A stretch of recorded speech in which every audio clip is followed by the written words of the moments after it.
Yo, let's see here. Let's get this thing started.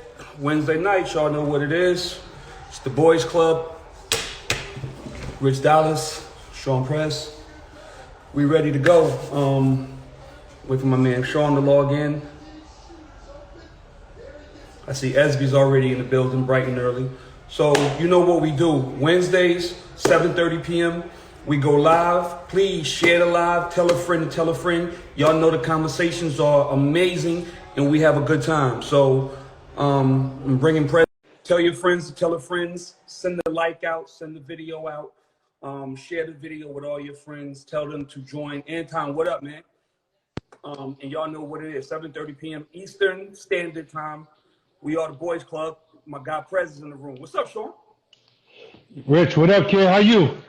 Ain't shit, slow mo. Good, good.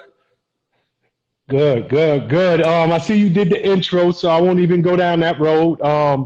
Shout out to everybody who tunes in with us week over week. Before we get started, Rich, I want to give everybody the announcement. I know everybody has been hitting us, asking us, where can I find these episodes just in case you miss it tonight? When are y'all going to put the podcast up? Can I go to YouTube? Now you can officially go to YouTube. Just put in the official Boys Club, Richie Dollars, Sean Prez. It should pop up. Tonight's episode will be up tomorrow, and we have a bunch of our past episodes up on our official YouTube channel, the official Boys Club with Richie Dollars and Sean Prez. Also, if you are sitting at your job and you do not want people to know you are slacking off and you're supposed to be doing work and you can only listen to it on audio form, please go to iTunes, Spotify, Google Music.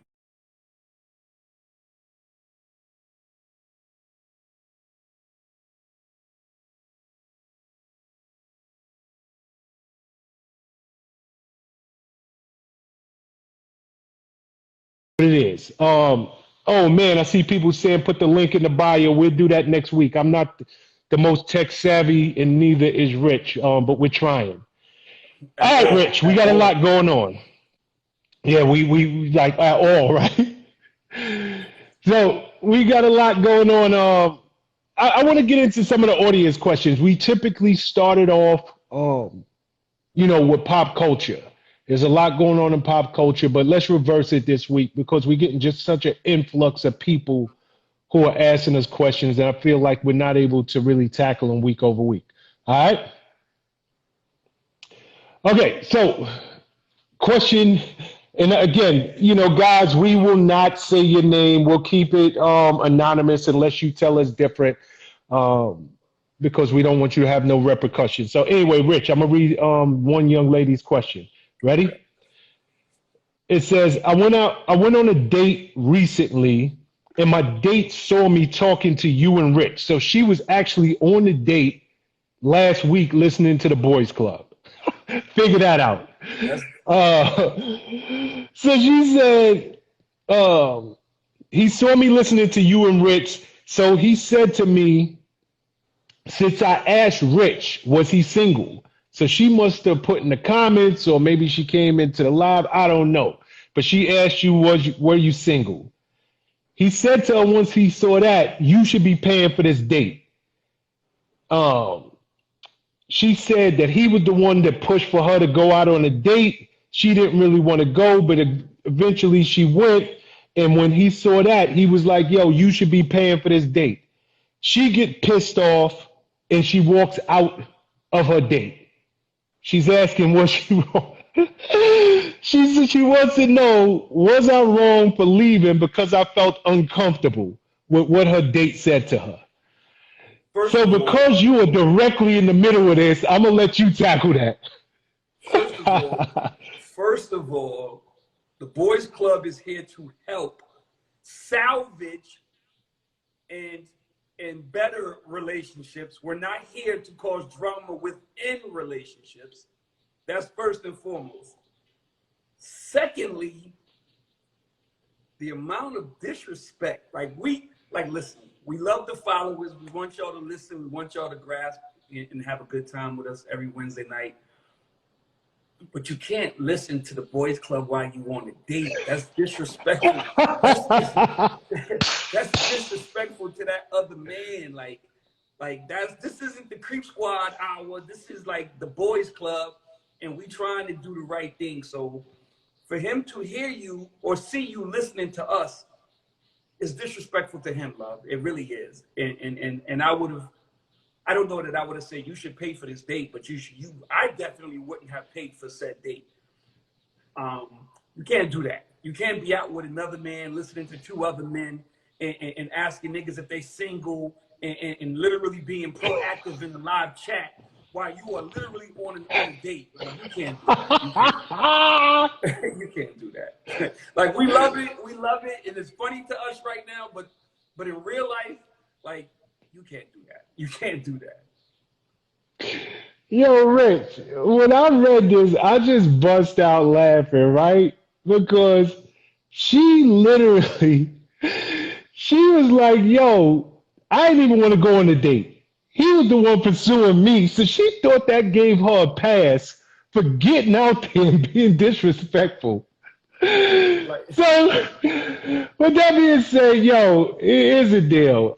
To the young lady who thought enough of us to be sitting on her date, listening to the boys club, love Richie D so much that she would ask him if he's single. And I don't know if she was asking if she's single because she was just doing, I don't know. She's trying to figure out like what's going on in your life, or she was shooting a shot. I don't know. But either which way, if you are a man and you sitting across the table and the woman that you took out on a date, you was interested, you asked her again, and finally she said yes, and now it's Wednesday night, 7:30 p.m. Eastern Standard Time, and she can't get off her phone listening to the boys club. Hell no. Like, that is so disrespectful to that man.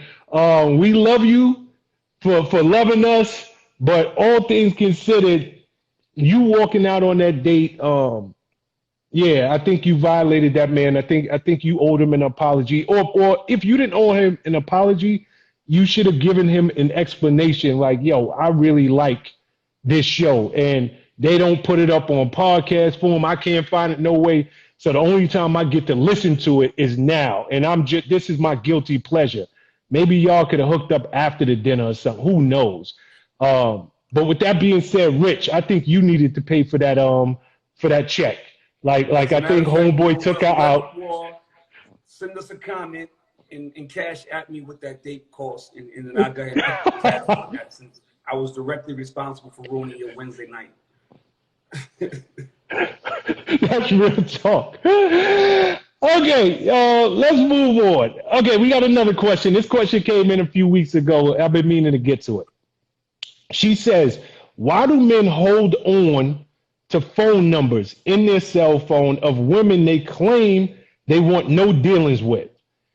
If you block them, shouldn't you delete them? Or is it unfinished business? What you think about that? That's a dope question. That's a good question. Yeah, it's a damn good question. You're absolutely right. If presented, I think it is, obviously they're in your phone for a reason. You were attracted to them, something happened. I'm gonna be honest, the reason that a person would remain in my phone, speaking just for myself, the reason is because even though we might have had an argument today, and I might have been like, oh, I'm blocking you, or you might have been like, oh, I'm blocking you. If I see you out again, then it's like we starting over from day one, right? Like if I see you in the club or something and you like, yo, and we have a little conversation, then we have to do the whole exchange again. So I haven't erased the number since probably 2005. I'm talking about all numbers, business numbers and everything.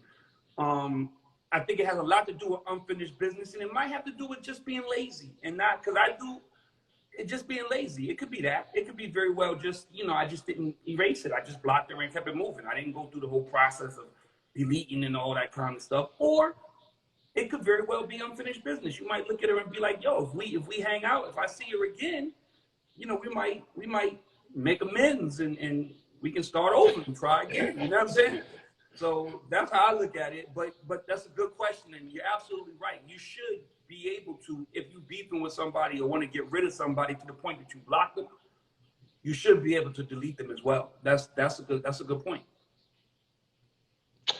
You know, Rich, I think the obvious answer is unfinished business, right? Like that's the obvious answer. And I'll get to that.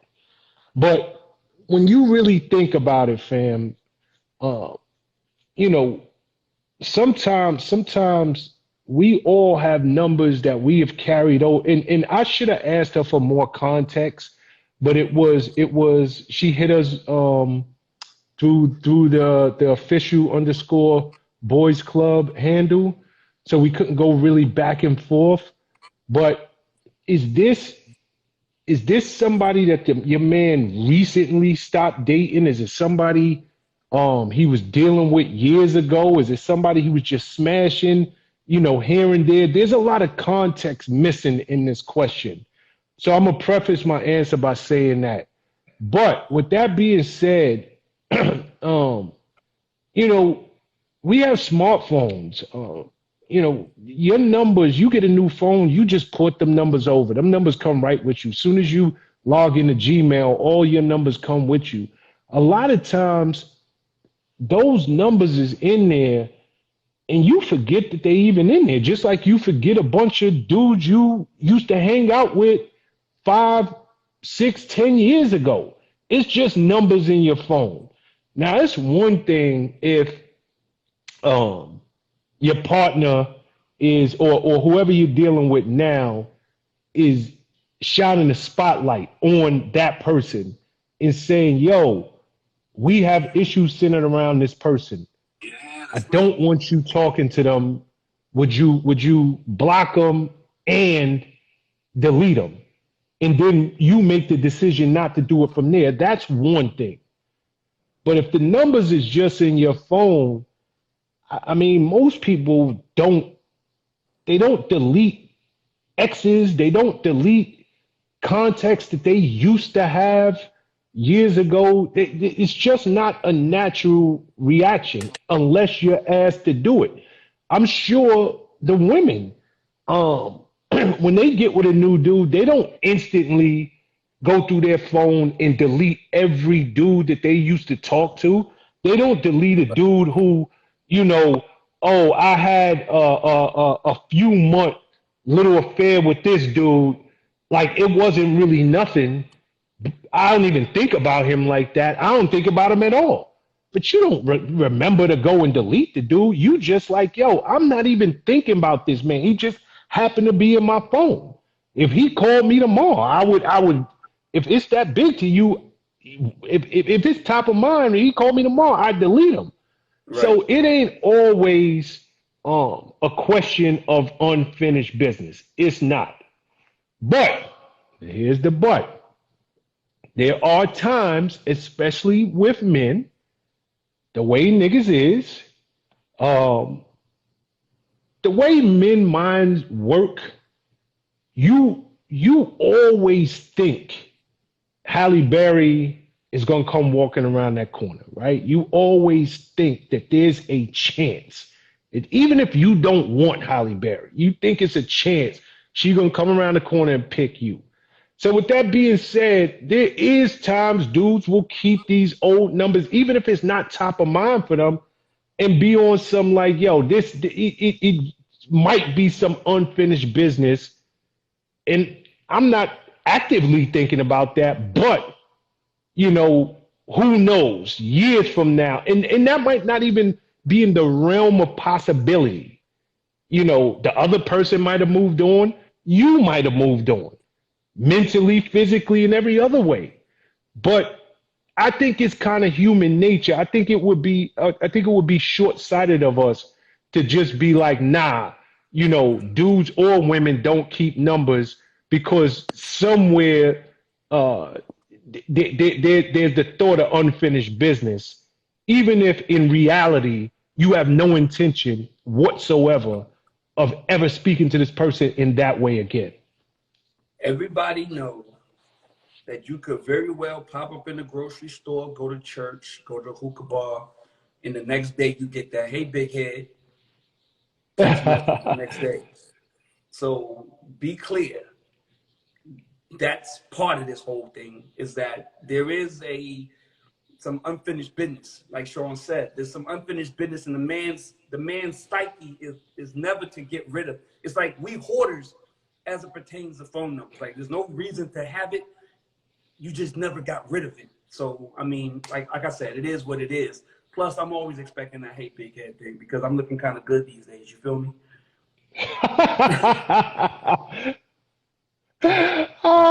Talk that talk, Rich.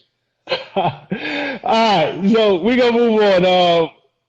Okay, I'm gonna read another question. I didn't totally understand it. I think I do, but I'll read it as she wrote it and see what you pull from it. All right. Okay. Okay. She said, "Do people date and marry at their level of self-esteem? Meaning, in your own words, would you agree to date or marry someone according to their current circumstances or their level of self-esteem?" Question mark, question mark, question mark. She said, "Look at Nicki Minaj and Rihanna, which are high profile females who married or are dating men that are not as high profile as them. This has been a circulating question, and I'm in agreement with it because I believe it has a lot to do with why people grow apart. Because how they date and marry, where they are, and not where they're going." Did that make sense?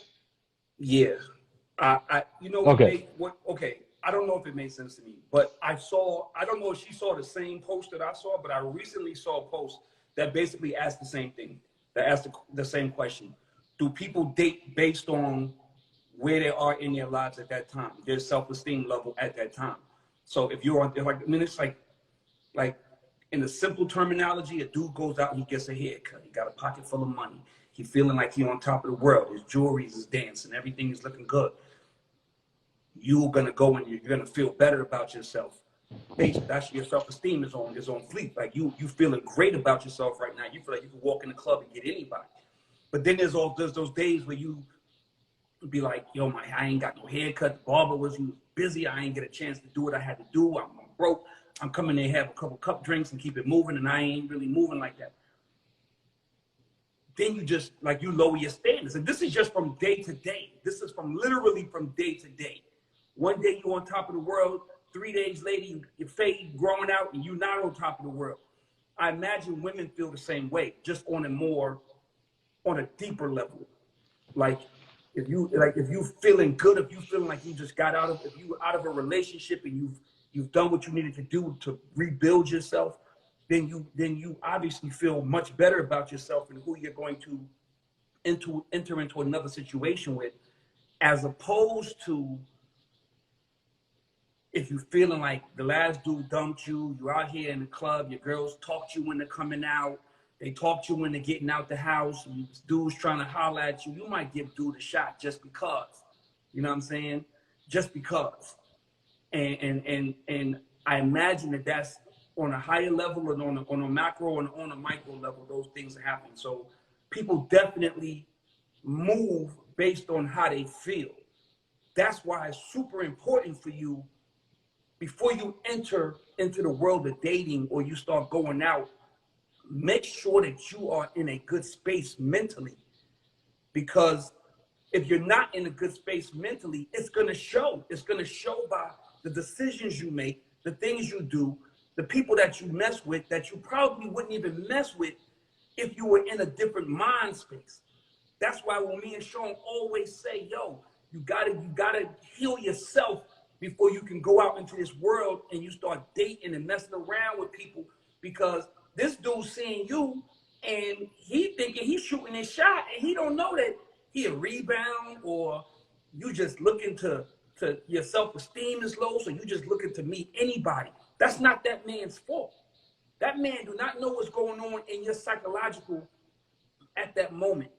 But how you move and how that relationship works, is predicated on how you came into that relationship.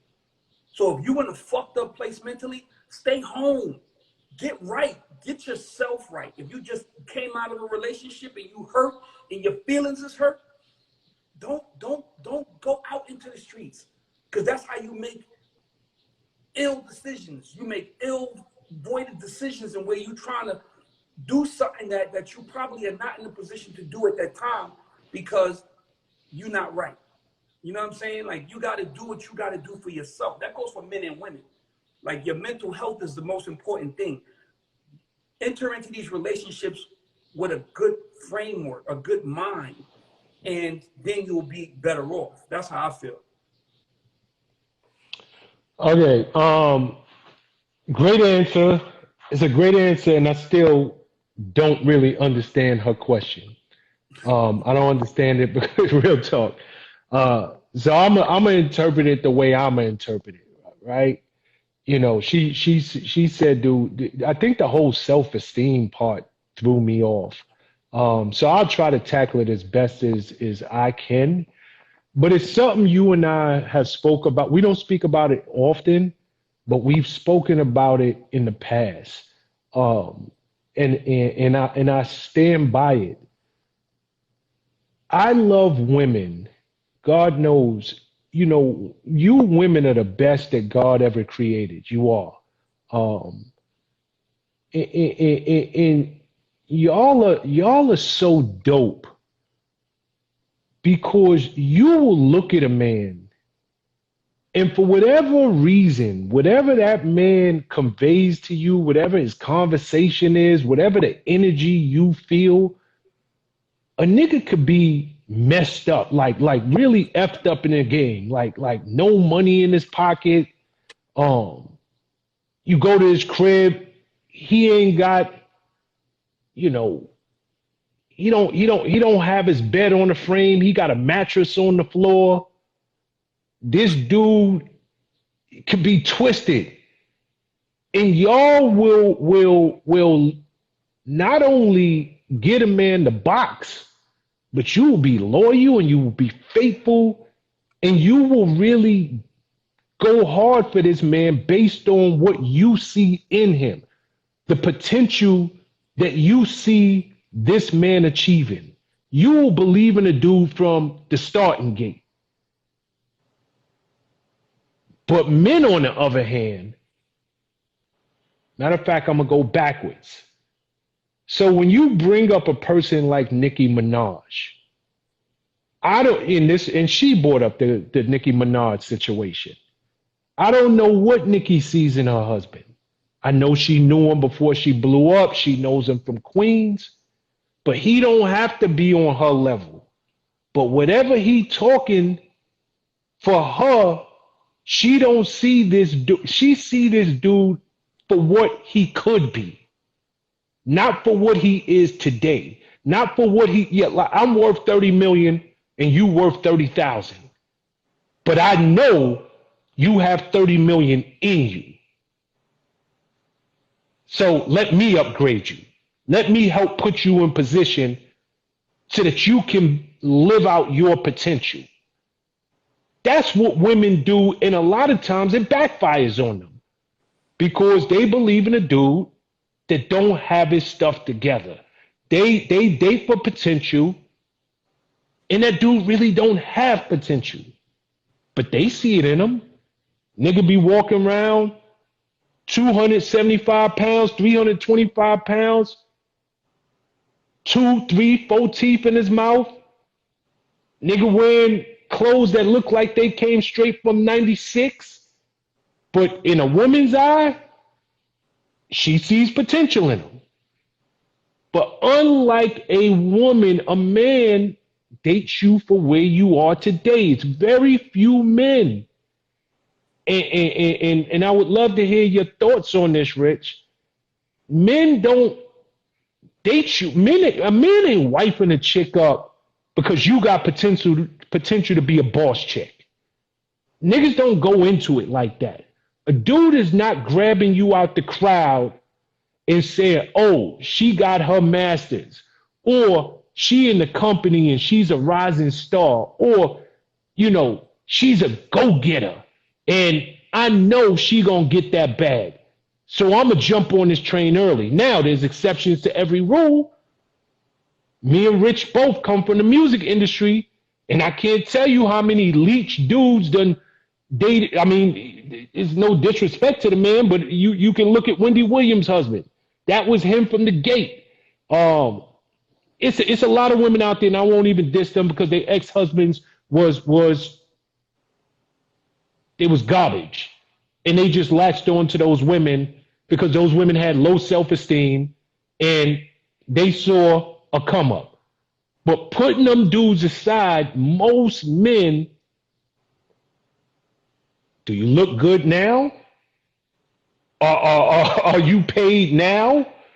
Everything is now in a man's eyes.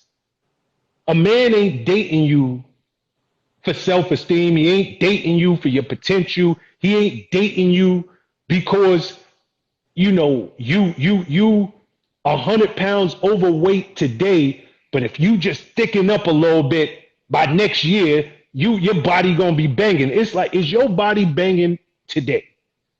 Are you fat today? Are you on welfare today? Do you have 6 kids today? These are the decisions that men take into consideration, and it really has nothing to do with potential. So I don't know if I answered her question correctly, but that is the mindset that men go into relationships, and I believe wholeheartedly that women come into relationships with a different mindset. First, okay, so I'm gonna address the Nicki and Rihanna thing. First of all, just as a rule, never ever compare yourself to Nicki and Rihanna. Just don't do it. Don't ever come into a question and say, well, Nicki does it or Rihanna does it. That's like me saying, well, Jay-Z did it. Like, it's 2 different levels of life. And then you also have to realize that as Nicki and Rihanna have come up, there have been so many leeches, so many bum dudes that Sean was just talking about, that sometimes the relationship aspect of it just becomes a war of attrition. Who's around the longest? I know him. I feel comfortable with him. We've been friends for 20 years. He knew me before I blew up, when I was just Onika from Queens, or Rihanna from Barbados, or ASAP was on tour with me, and we've been kicking it ever since Coachella in 2004. Like, you know what I'm saying? Like, so there's a different comfort level, and that's what it comes to when you start talking about celebrities. It's a comfort level, way more than such and such. Because you might be like, oh my God, how did dude get her? Or how did she get him? And it's solely because they've been around each other and have built a real bond and friendship, and they feel comfortable with one another. Now, that's the first thing about this whole celebrity aspect of it. So just as a rule of thumb, don't compare yourselves to Nicki and Rihanna, because that's a different world that they're living in, especially when you $1 billion to one of them, another one got a good 30 to 40 million dollars in the bank. Like, the level of bullshit that they deal with is crazy. Like, there are men groupies. Like, there are men leeches. Like, there are, that exists, like, prevalent in me. Like Sean said, that we come from the music industry, so we see that shit all the time. Constantly. And now the second part of that is, for regular people, you should be very, very, like we say, vet all the time. Because if you do that, you could probably sift through the bullshit. If you spend enough time with your eyes open and paying attention to the red flags, you can probably sift through the bullshit before it actually gets to you. So, I mean, from a normal person perspective, I understand the self-esteem. I understand the whole thing. I understand, but the important thing for me is that you got to meet people and not jump into anything so quickly that you can't make conscious decisions about what you're about to do moving forward. It can't be something that you did today that sets you up for failure for the next 6 weeks because you fucked up on the first night. And now you're looking at it like, oh man, I'm stuck here. Like, I'm stuck here. I don't gave this nigga the box now. I'm stuck. Where I'm going? If I leave now, then I tapped out. I might as well just see. Now you playing the game from reverse. And you can't play the game of relationships from reverse. You got to play it from the beginning to the end. You can't start at the end and work your way back. It never works like that. Because it's like giving the dog the treat before you ask him to do the job. Giving the kid the treat before he do his homework. Nigga never gonna do his homework if he already know that he getting treats long before the whatchamacallit. So, I mean, that's how I feel about that. So there's two different perspectives and two different things. But as normal people, we should never compare ourselves to the people that's on another level because you don't know the type of life that they lead that makes them comfortable with said person. Like everybody's like, oh my God, how did Vince get Tamar? Oh my Jesus. They worked together for years. They knew each other for years. They have a relationship. They have a friendship. And even all that shit don't work out because nigga might turn around and be somebody you never expected him to be. But at the same time, I guess you have to have the faith in yourself that you are a judge of character, that you can probably sift through the bullshit. Okay, first and foremost, Rich, I don't know what's going on with your Wi-Fi or whatever. Are you on Wi-Fi calling? Yeah, I mean, yes, I can hear you. It's just a super delay as you're speaking. So I don't know if you're on Wi-Fi calling or what. Yeah, I'm on Wi-Fi. Can you hear me? I've heard. Yeah, I hear you fine. Okay, so try to take it off Wi-Fi. No, absolutely not. Don't worry about it. Keep it where it is then, because it's just lagging. I'm looking at the comments and people are saying the same thing. I'm lagging and it disconnects and everything like that. Yeah, so don't log off and come back. Don't. I would just rather you take it off Wi-Fi calling and use your regular cellular service. That's what happened last week when I lost. Okay, so leave it alone. Leave it alone for now. All right. Okay, because we can hear you. It's just lagging. So as you was talking, Rich, you were talking about, don't compare yourself to celebrities. And I'm gonna say something that's probably gonna get me in trouble, but I'm gonna say it anyway. It's what we do. Rich and I both come from an industry where if you are, it's a bunch of, for lack of a better way to put it, D-riders in this game, right? For men or for women. If you pop in, everybody is name dropping. Everybody is trying to get close to you. Everybody make you feel like you that dude or you that chick. And when you're dealing with somebody like a Rihanna who is worth $1 billion now, like on paper, Forbes magazine, $1 billion. Nicki Minaj worth 50 million, whatever she worth. Do you know how crazy these women can talk to people and they just got to eat it? Do you know when these women walk in a room, people literally are yesing them to death from the time that they wake up to the time that they go to bed? Their reality in dealing with people is very different than average woman reality. And sometimes these dudes get on board, and I'm not saying, we're just using those two an example. I'm not saying that those two, what I'm about to say applies to them. But if you got people kissing your butt from the time you wake up to the time you go to sleep, people, when you know you wrong, they scared to look you in the face and say you're wrong because they might be kicked out of the circle. They might not be invited backstage at the show. They might not get to have you pick up their call and name drop anymore and say, oh, such and such is my girl. A lot of these dudes get in because they the only person that ain't scared to say shut the F up and sit the F down. They the only people who ain't scared to just be a man. And in a world of grown men groupies, and Rich, you know these dudes just like I know them. In a world of grown men groupies who are the worst groupies on planet Earth, when you get a real one that come in and snatch you up and tell you, just, matter of fact, don't even tell you, give you a look, like, stay in your place. Like, don't you see me talk? Like, that is attractive. That right there becomes something that they don't have anymore. That real man, like this dude ain't scared to be a dude around me. When I got millionaires and I got everybody I come in contact with who is men who act like little broads. And this one man, whether he got $1 million in his bank account or he got $10 on his EBT card, that dude looked me square in my face like, know your place.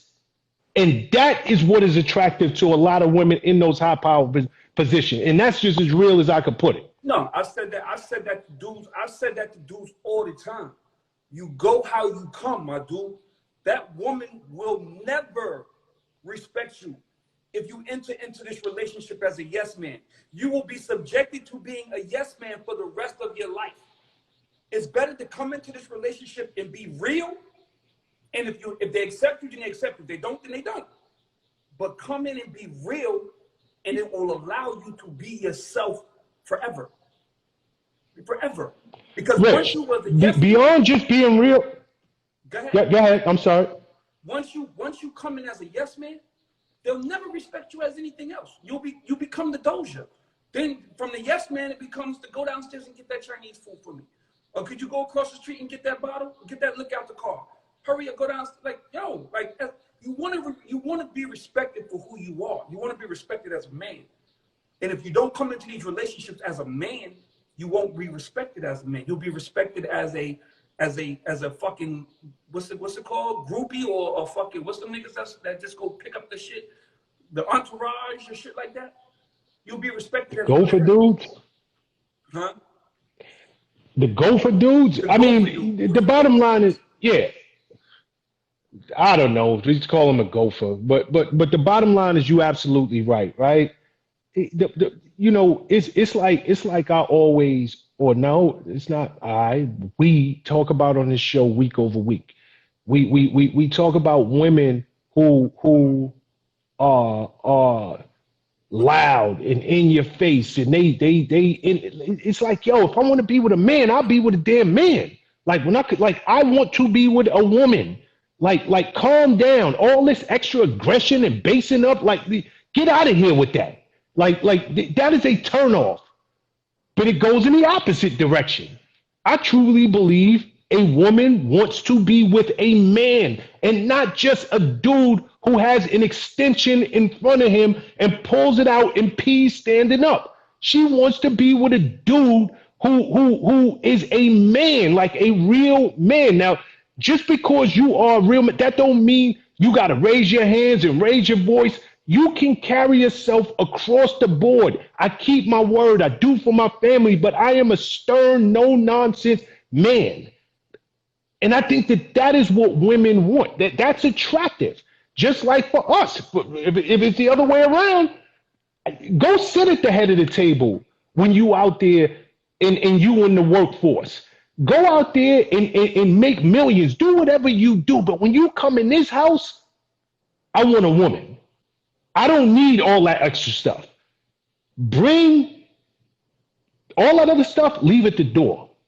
Bring those feminine traits in here and make me feel like I'm with a woman. And I think that a woman wants the same thing. She wants to feel protected. She wants to feel like this man is a man. And I think that those jellyback dudes, those jellyback corny,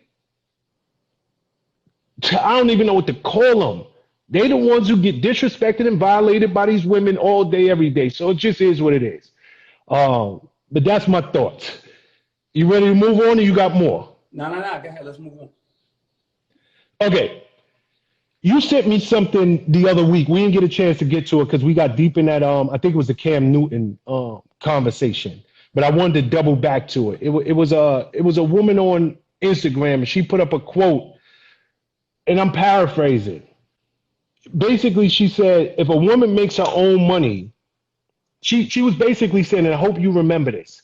She was like, women typically look at men, and men look at men as financial providers. They are the ones who are supposed to go out there and bring home the bacon. That's their job. They're supposed to be financially literate, take care of the family, all of that. She's like, yo, what if I'm a boss chick? What if I don't need your money? If I don't need your money, what can you provide without providing for me financially? That was her question. Now, hopefully I got it out right because I was trying to give you the scenario of what she was saying. She's saying if men are generally looked at as the financial providers, but I have my own, what else is it that you are bringing to the table if I don't need you to bring the finances home? Do you remember that thing? Because you sent it to me. I do. Yeah, I do vaguely remember it.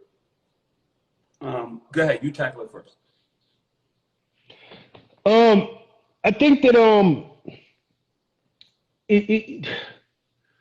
Rich, I'm old fashioned in my beliefs, as you know. You call me out on it week over week. I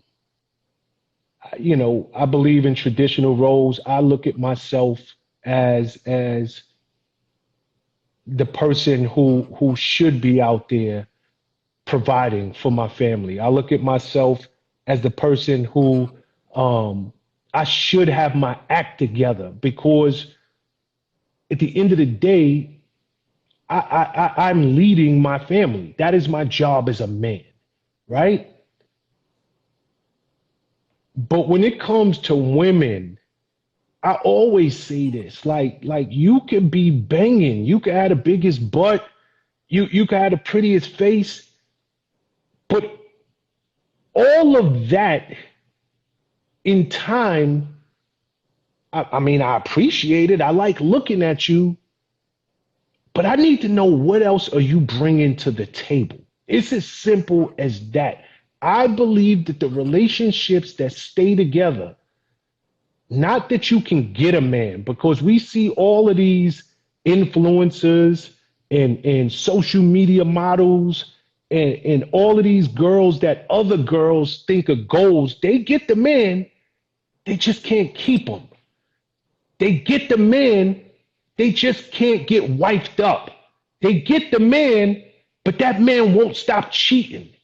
It's because the only thing you bring to the table is the way you look. That's it. That's what you're good for. You're good for me to say, I'm smashing her. And that's it. You're not bringing good conversation. You can't cook. My house is filthy.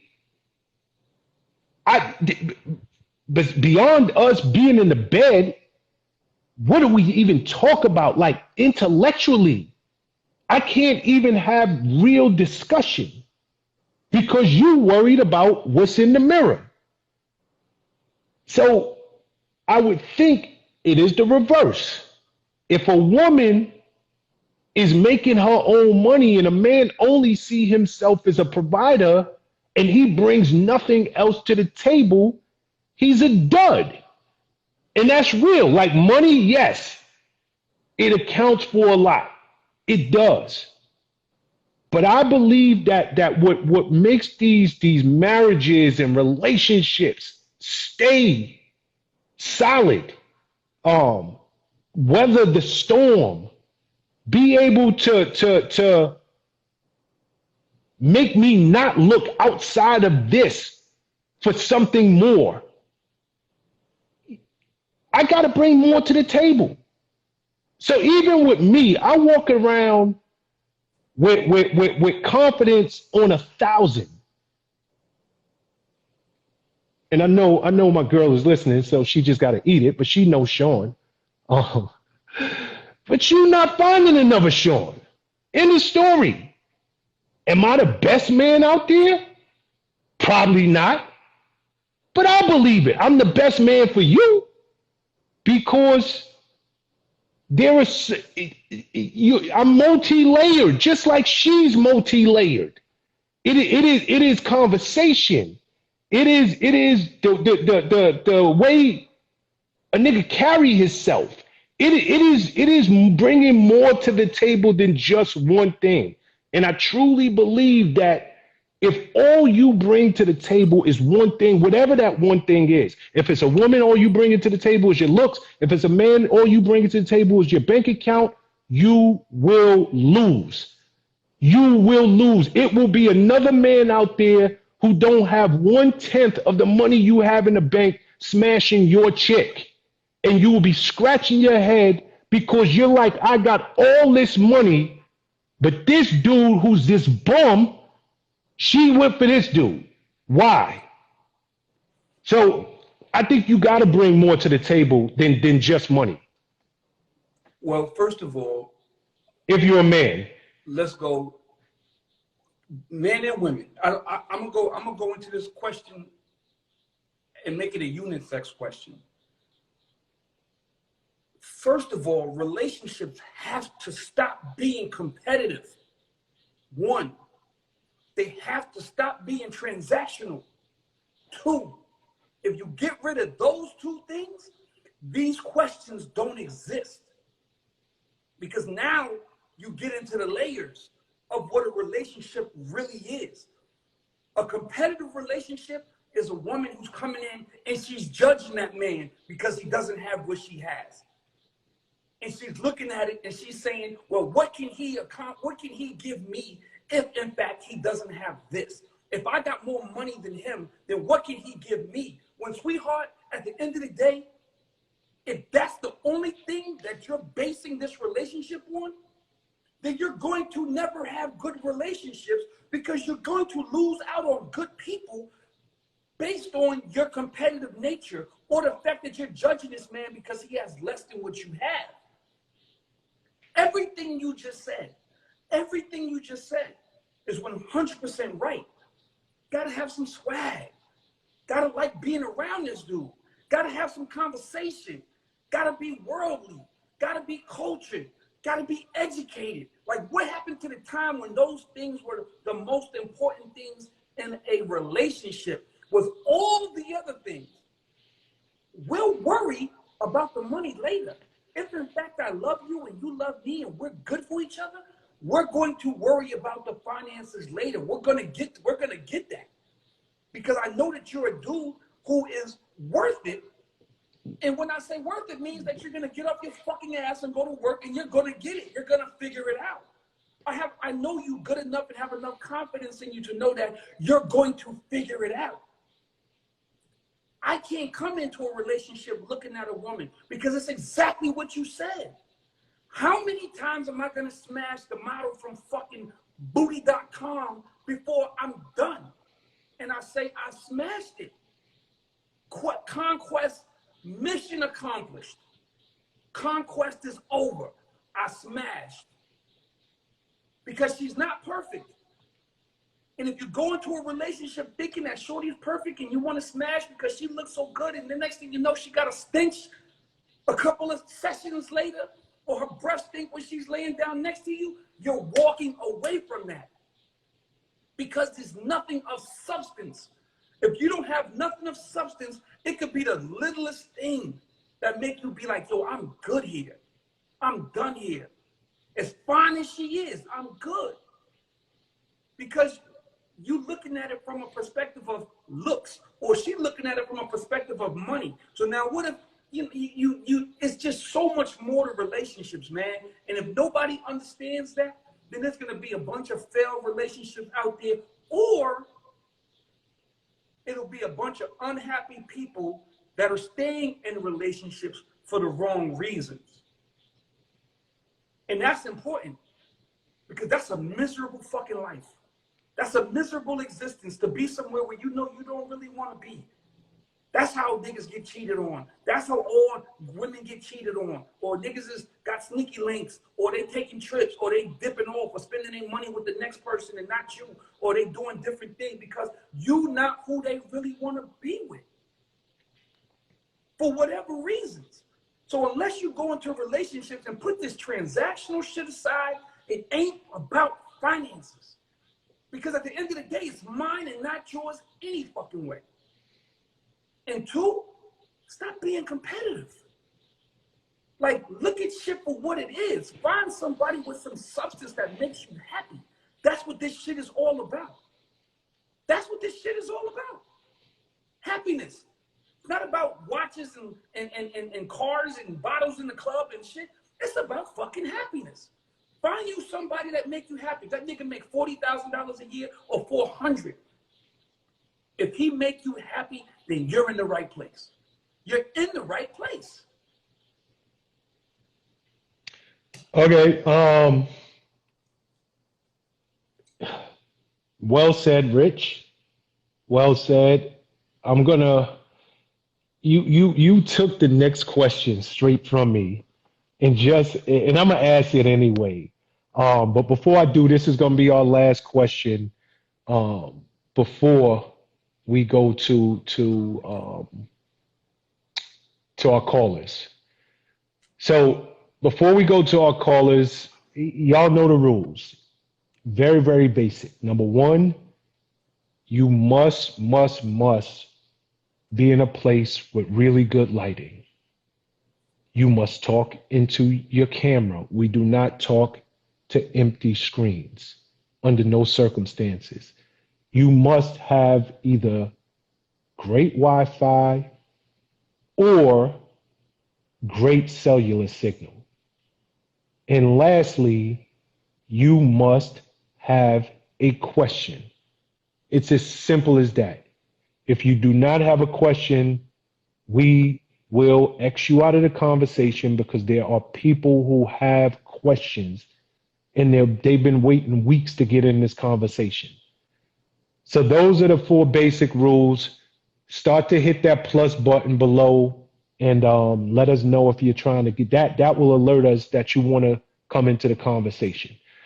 Before I go to our next question, Rich, I want to remind all of our loyal followers and anybody who's in here that is new for the first time, if you go to YouTube, this episode will be up tomorrow.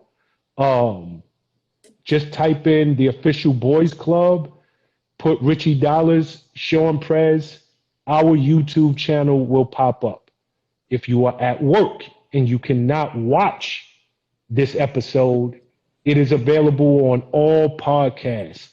Apple, iTunes, it's available on Spotify. It is available on Google, just every podcast, Amazon Music, every podcast you could think of, it is available. There are past episodes that are up now, and this episode will be up tomorrow. They tearing me up right now. What are you smiling for? They tearing me up right now because they said that you went through the rules, and I'm not even following the rules. My Wi-Fi signal's fucked up, and I'm not even following my own rules. My fault, Sean. Listen, I'm trying. I don't logged off. I don't did everything I could do without literally getting off the whatchamacallit. So am I still delayed on you, Sean? Yeah, no, I hear you just fine. It's just you look like you ever see them dudes that they be speaking in another language and they be putting in the English subtitles or the English voice over? Yeah. That's what you look like. I look like we watching a karate flick or something. Damn. But it's all good. But we hear you just fine. Okay. Okay. So Rich, this is not even a question. It really was more of it was more of a statement, and I wanted to get your thoughts on it, and you just really gave us your thoughts. But I wanted to get your thoughts on people who be competing with their partner and constantly comparing their partners to other people outside the relationship. What is we know what your thoughts on competing with your partner is, but I think it's just as dangerous when as a man you're being compared constantly to the next man, to your girlfriend's husband, to that dude on TV, to that dude you follow on the gram. So I wanted to get your thoughts on that before we go to these questions. I'll make it short and concise. That's whack. Everybody runs their race, and that's everything in life. Don't judge me or compare me to somebody else, because you don't even know what that guy's extenuating circumstances are. I'm doing what I do to run my race, and that's all I can be concerned with, is my progress, my winning. And the reality is this: if you're in such competition, or you want me to be so competitive with people who you see in atmospheres that might not even be real, because let's be clear, 95% of what you see on the gram isn't true. So if you out here, you comparing people to what you see on the gram, you're chasing waterfalls. You out here chasing shit that is, this nigga might live in his mama's basement. Like, you literally are comparing something good, a man who works hard, comes home, but drives a Honda Civic or Toyota Corolla, whatever the case may be, to some dude who you seen with a rental G-Wagon or a Bentley truck, and it's rented from Toro, and it ain't his. Like, the reality is, you live in your world. Live in your world, appreciate what's in your world. If it makes you happy, cherish what you have in front of you, instead of going out looking for other things because you trying to increase your status or your insecurities. The grass is not always greener on the other side. And that's the reality of it. And if you think it is, then by all means, leave him alone and go find dude on the gram. And let's see how that works out for you 9 out of 10 times. Or if you think that this girl on the gram is what it is, then leave your girl who loves you and wants to be with you and you know she's here for the right reasons. Go find shorty on the gram and come back to the boys club and let us know how that works out for you. Okay. I'll say this and I'll make it as quick as possible because I could really go in on this one. The competing with your partner, I think that's self-explanatory, right? You really tackled that in a good way. So I won't go down that road. But comparing your partner to someone else, whether it's your ex, whether it's your cousin, your uncle, somebody on the gram, it is one of the quickest ways to kill, to put a dagger in the heart of your relationship. And I will explain. One of the most attractive things to men and to women, and this goes both ways, is confidence and self-esteem. There is something so freaking attractive. You can see the ugliest dude on the planet, and he got the baddest chick on his arm. And he don't have a bag. He doesn't have the bag. But he moves with a certain level of confidence that she knows it's just something about it. Okay, look at Jay-Z. Jay-Z would have had any girl he wanted because he was a big-time rapper. But let's just keep it 100. Jay-Z's swag, that confidence that he's had from Reasonable Doubt Jay-Z, it has been there from the gate. There is something very attractive about that. He got Beyonce talking about, I want them dudes from the BK with the waves and I want a soldier. He got her singing about him back in the days. But when you are constantly comparing your partner to somebody else, you are chipping away systematically chipping away at their confidence and their self-esteem. And it, depending on who you are comparing them to, God forbid it's your ex. Again, this person by the day, by the hour, by the week, month, year that they're with you, they're feeling less than a man, they're feeling less than a woman. Because I can't compare now. It's in their head. We've had women on this program come in and they've said, yo, I'm meeting nice guys, but I don't feel like I'm worthy. You know what that comes from? Because the last dude told them again and again and again and again, you are not as good as she is. You are less than this person. And it starts to mentally chip away at their self-esteem. It kills the relationship. But in a man's case, I don't know about a woman, but in a man's case, do you know how a dude gets his swagger and his mojo back, Rich? Do you know how he gets that confidence back? Do you see where I'm going with this right here? Absolutely. If his wife, his girl, is constantly comparing him to the next guy and telling him what he ain't and what her last man was and what the dude down the block is doing and what he is not, you know what dudes do? I gotta go smash something because I gotta feel like a man again. I got to go smash 2, 3, 4. I gotta know I still got it because in here, I don't. And then when the women are pissed off, this dude been running around on me, they forget that systematically he has been stripped away.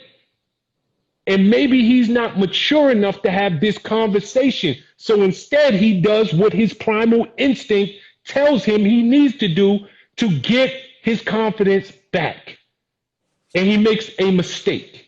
And he makes another one and another one. I got a question. Is it a mistake? Is it really a mistake? If you emasculate your man and constantly comparing him to what's above him and setting standards for a man, it's not about being insecure. It's about you drove that man away. Be clear, men and women are going to go where they're comfortable.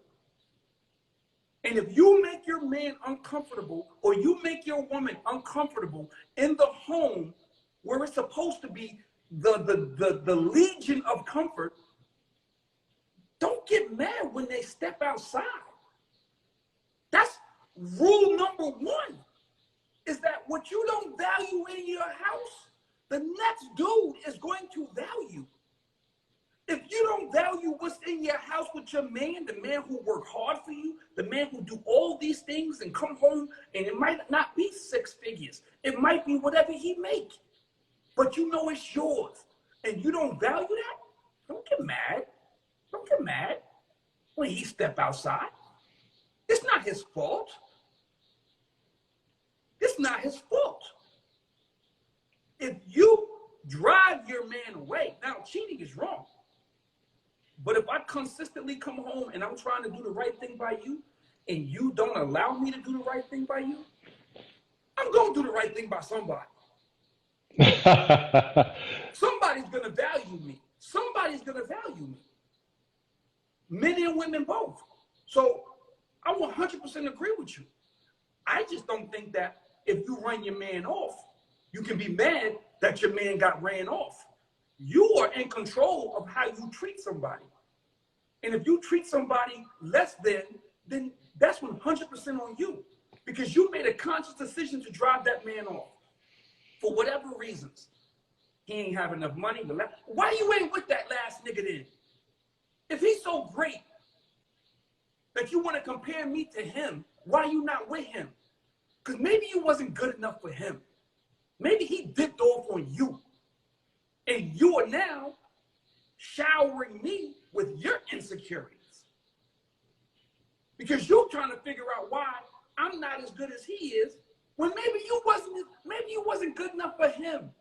So maybe you exactly where you need to be, a step below. How about that? How about that?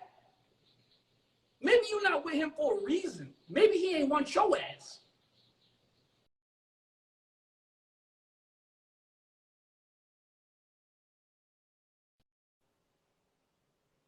Now you buffalo. Can you hear us? Yeah. Okay, you back. You back. Yo, Rich, you be talking that talk, kid. But let some callers in. All right, let's do it.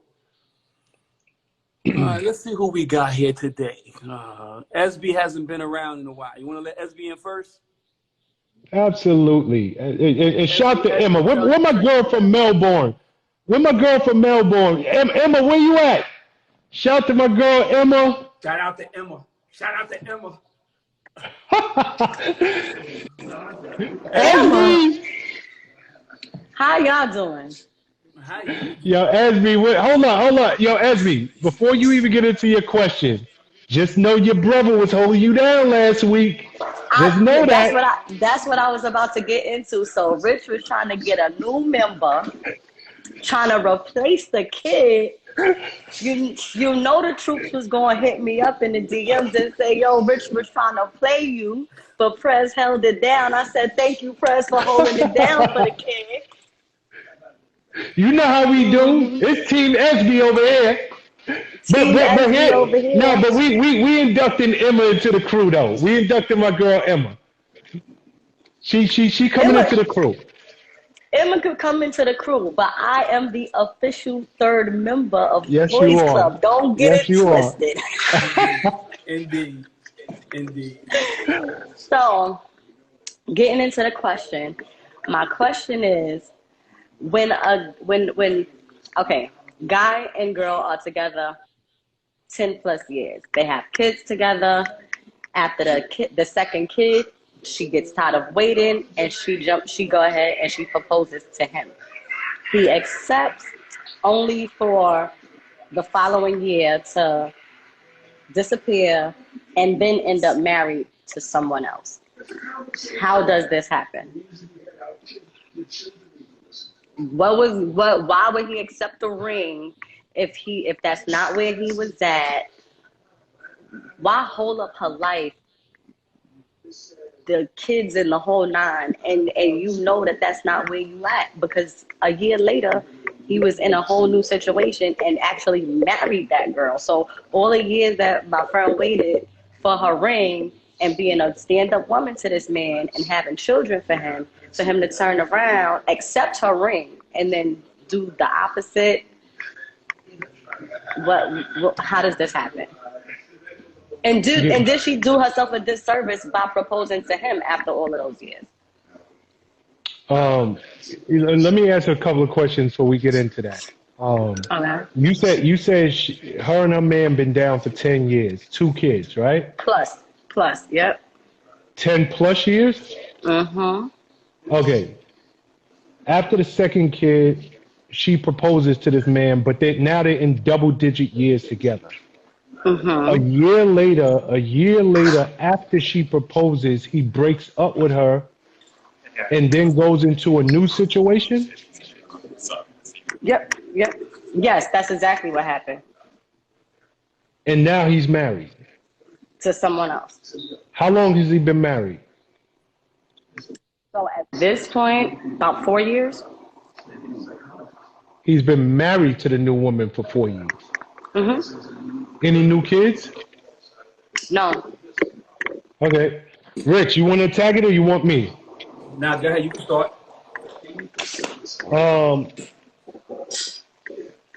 The first part of that is kind of easy. Okay, even before I say what I'm about to say, how old were they when they got together? In their 20s, about 22, 23 maybe. When they first got together? That's how old she was. He might have been a little bit older. When she was about 22, 23, he might have been going on 30. So he was older from the get-go. He was that much older? Mm-hmm. Okay, that changes my perspective a little bit. But I'm gonna take a shot at this. Uh-huh. One part of what I'm about to say I know to be true. The other part of what I was gonna say, I'm not sure anymore. But the first part of it is he accepted that proposal.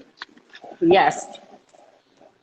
He Accepted the accepted that proposal. proposal because as a man, he was even though his heart wasn't in it, he was trying to do the right thing for her because they had 10 plus years. He knew she wanted to be married. I'm sure a million times within the 10 years that they were together, she expressed to him that I want to be married. Esby, put your phone on mute if you don't mind. Um, Okay. yeah, put your phone on mute. I'm sure within the 10 plus years, he expressed or she expressed to him more times than a little bit, I want to be married. Then kid one comes along, then kid two comes along, and he felt a sense of obligation as a man. I don't want to hurt her. I'm going to try to step up and do the right thing as a man, but his heart wasn't in it. He was out the door by the time that he accepted that proposal. If he was in a new relationship just 1 year later, when he said yes, he was already emotionally out the door. He just tried to do the right thing for her. That I'm pretty sure on.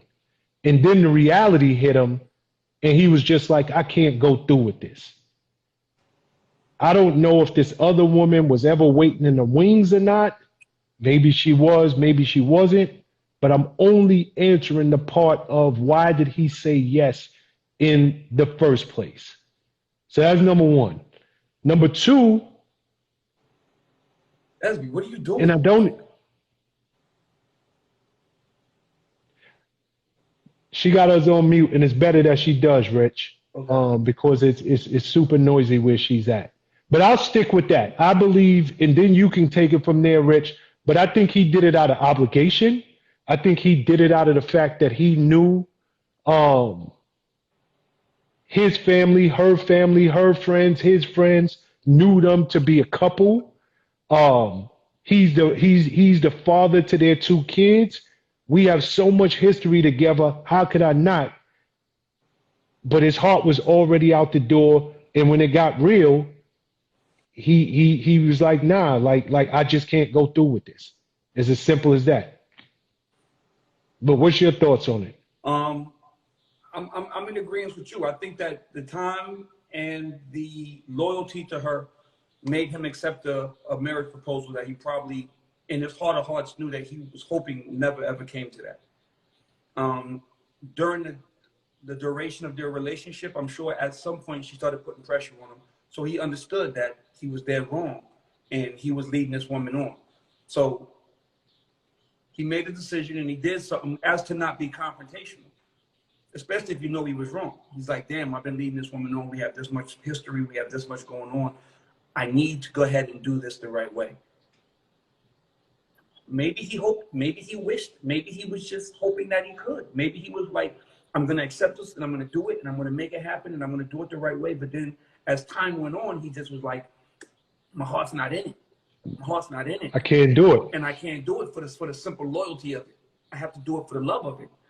And I think that's when he probably recognized that him being with this other woman and moving forward with her was more of where his heart was at, which is sad because the reality is, Esby's right. He did waste this woman's life. He wasted years and years of this woman's life. But at the end of the day, this is one of the few cases where your loyalty, works against you because he probably did not want to hurt her in the bigger picture. That's what I think. Was just trying at that moment not to be confrontational and thought that maybe he could work it out or the other situation wouldn't ever get to that point. So, I mean, Yeah, it's a fucked up thing. That's a fucked up situation. I ain't even gonna lie. Okay, SB, take us back off mute. Okay. I'm off. So yeah, that's what I said. It was a messed up situation. A lot of years wasted. I felt like he wasn't ready, but again, at that age, it's like you. I mean, I'm not gonna say how could you be confused about where you are, or what you want to do at that age, but it just seems like why, you know what I'm saying? Like he knew and he just didn't say. Yeah, nah, this is not a case of him not being ready. It was a case of she was the wrong one for him. It's a difference. Um, But then I really, why not find a way to sit her down and articulate that, and then you say he doesn't want to hurt her feelings, or he didn't want to hurt her feelings, but wouldn't it be more hurtful and even more misleading to accept the proposal, like that's where you're going, Well, and then if you were listening to us and not walking through the dungeon of dreams, you would have heard us both say the same thing. He definitely wasted her years. It was probably done more for the loyalty of it and the fact that they had so much time vested in one another that he never wanted to hurt this woman. I don't think that this was done in malice. I think he was actually trying not to be confrontational in the situation. That's why right, he got to this point. And he was just being, at the bottom line, it was a weak move on his part. It was definitely a right, weak move on his part. But I don't think that move was done in malice. I don't think that he said, yo, I'm trying to hurt her. I'm going to accept this proposal and dip off with the next woman tomorrow. I don't think that was his mindset. I think, it was a right. weak move. It was a weak move for sure. I mean, put it this way, without prolonging this conversation, you said he's been married to the next woman for 4 years. Mhm. What does that tell you? He was clearly ready for marriage. He just didn't want to marry her. And I hate to put it that way, but somewhere in those 10 plus years, he fell out of love with her. Maybe at 20. And see, here's the deal, right? I feel bad for your friend. People, seasons change. Um, the winter, it is eventually gonna thaw out, and spring is gonna roll around, and the flowers are gonna come, and then it's gonna go into summer, and then things are gonna, the leaves are gonna fall off the trees. Seasons change, and what I mean by that is maybe for a season in his life, she was the one. Maybe for a season in his life, you the mother of my two kids, but as she grew and aged, and as he grew and aged, it wasn't right for him anymore. And instead of him just manning up and saying that, he stayed in a situation longer than he should have, past its season.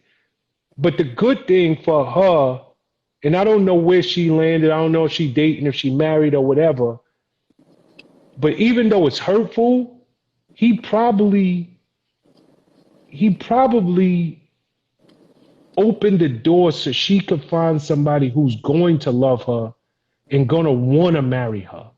And the operative word here is want, not feel obligated to marry her, to actually want to marry this woman. And so long as she holding on to something that season done come and gone, she's never gonna get that real love that she's looking for. And here's the last thing I'll say. Um, you know, it's right now she is the victim. But if she is honest with herself, she knew. It's hard to fake being in love with somebody. You know when a nigga don't look at you the way he used to. You know when a nigga ain't hitting it the way he used to. You know when those unspoken gestures that you used to have with one another, they've come and gone. I believe even before she proposed to him, she knew it wasn't there. But she was moving forward. She had 2 kids. She had 10 years. And truth of the matter is, he probably freed her up to go out and find that real love she needs and is looking for. Hope that helps. Well, she heard you, so. Oh, she did? Yeah, like real talk. You probably got freed up to get that blessing. She really probably got freed up to get that blessing. Okay. All right, girl. All right, as we back to Later, SB. See y'all next week. next Later, week. girl.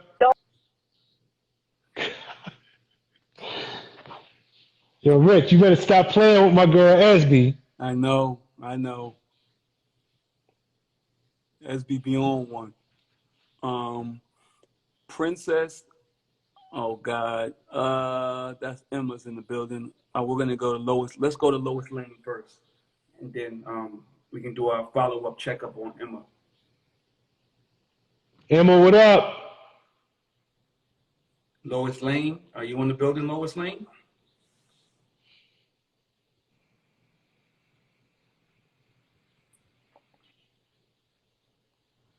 Okay. Let's go with Whitney. Kitty Whitney. If y'all have a question, hit the little camera at the bottom with the plus sign so we can lock you in. A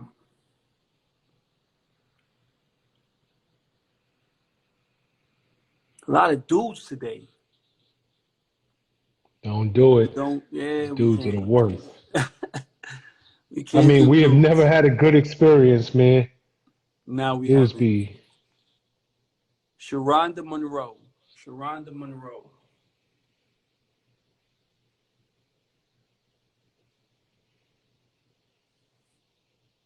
All right.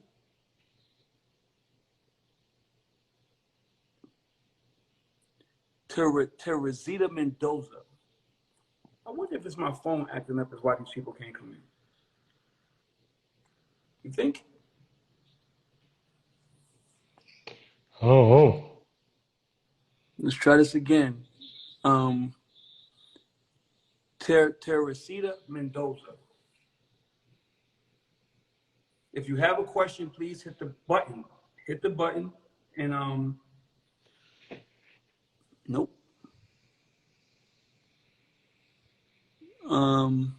Vanessa Hancock. It's going down the list.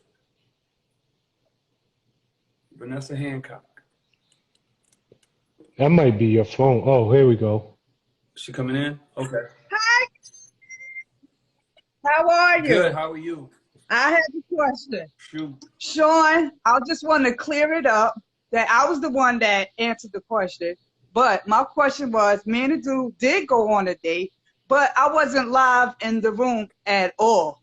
This was after I was live in the room.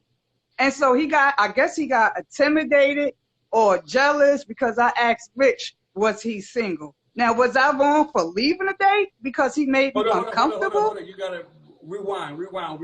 And stop moving around. You're making me dizzy. Sorry, Rich. Right. Well, I wasn't on the date with the guy. This was after I was in the room. And he must have saw me in the room because he probably was in the room too. So when we was on the date,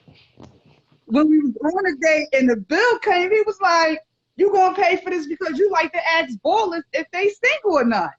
So in my mind, I'm like, what are you talking about? I got confused for a minute until he brung up Rich's name and said, oh, you asked Rich Dollars, was he single or not?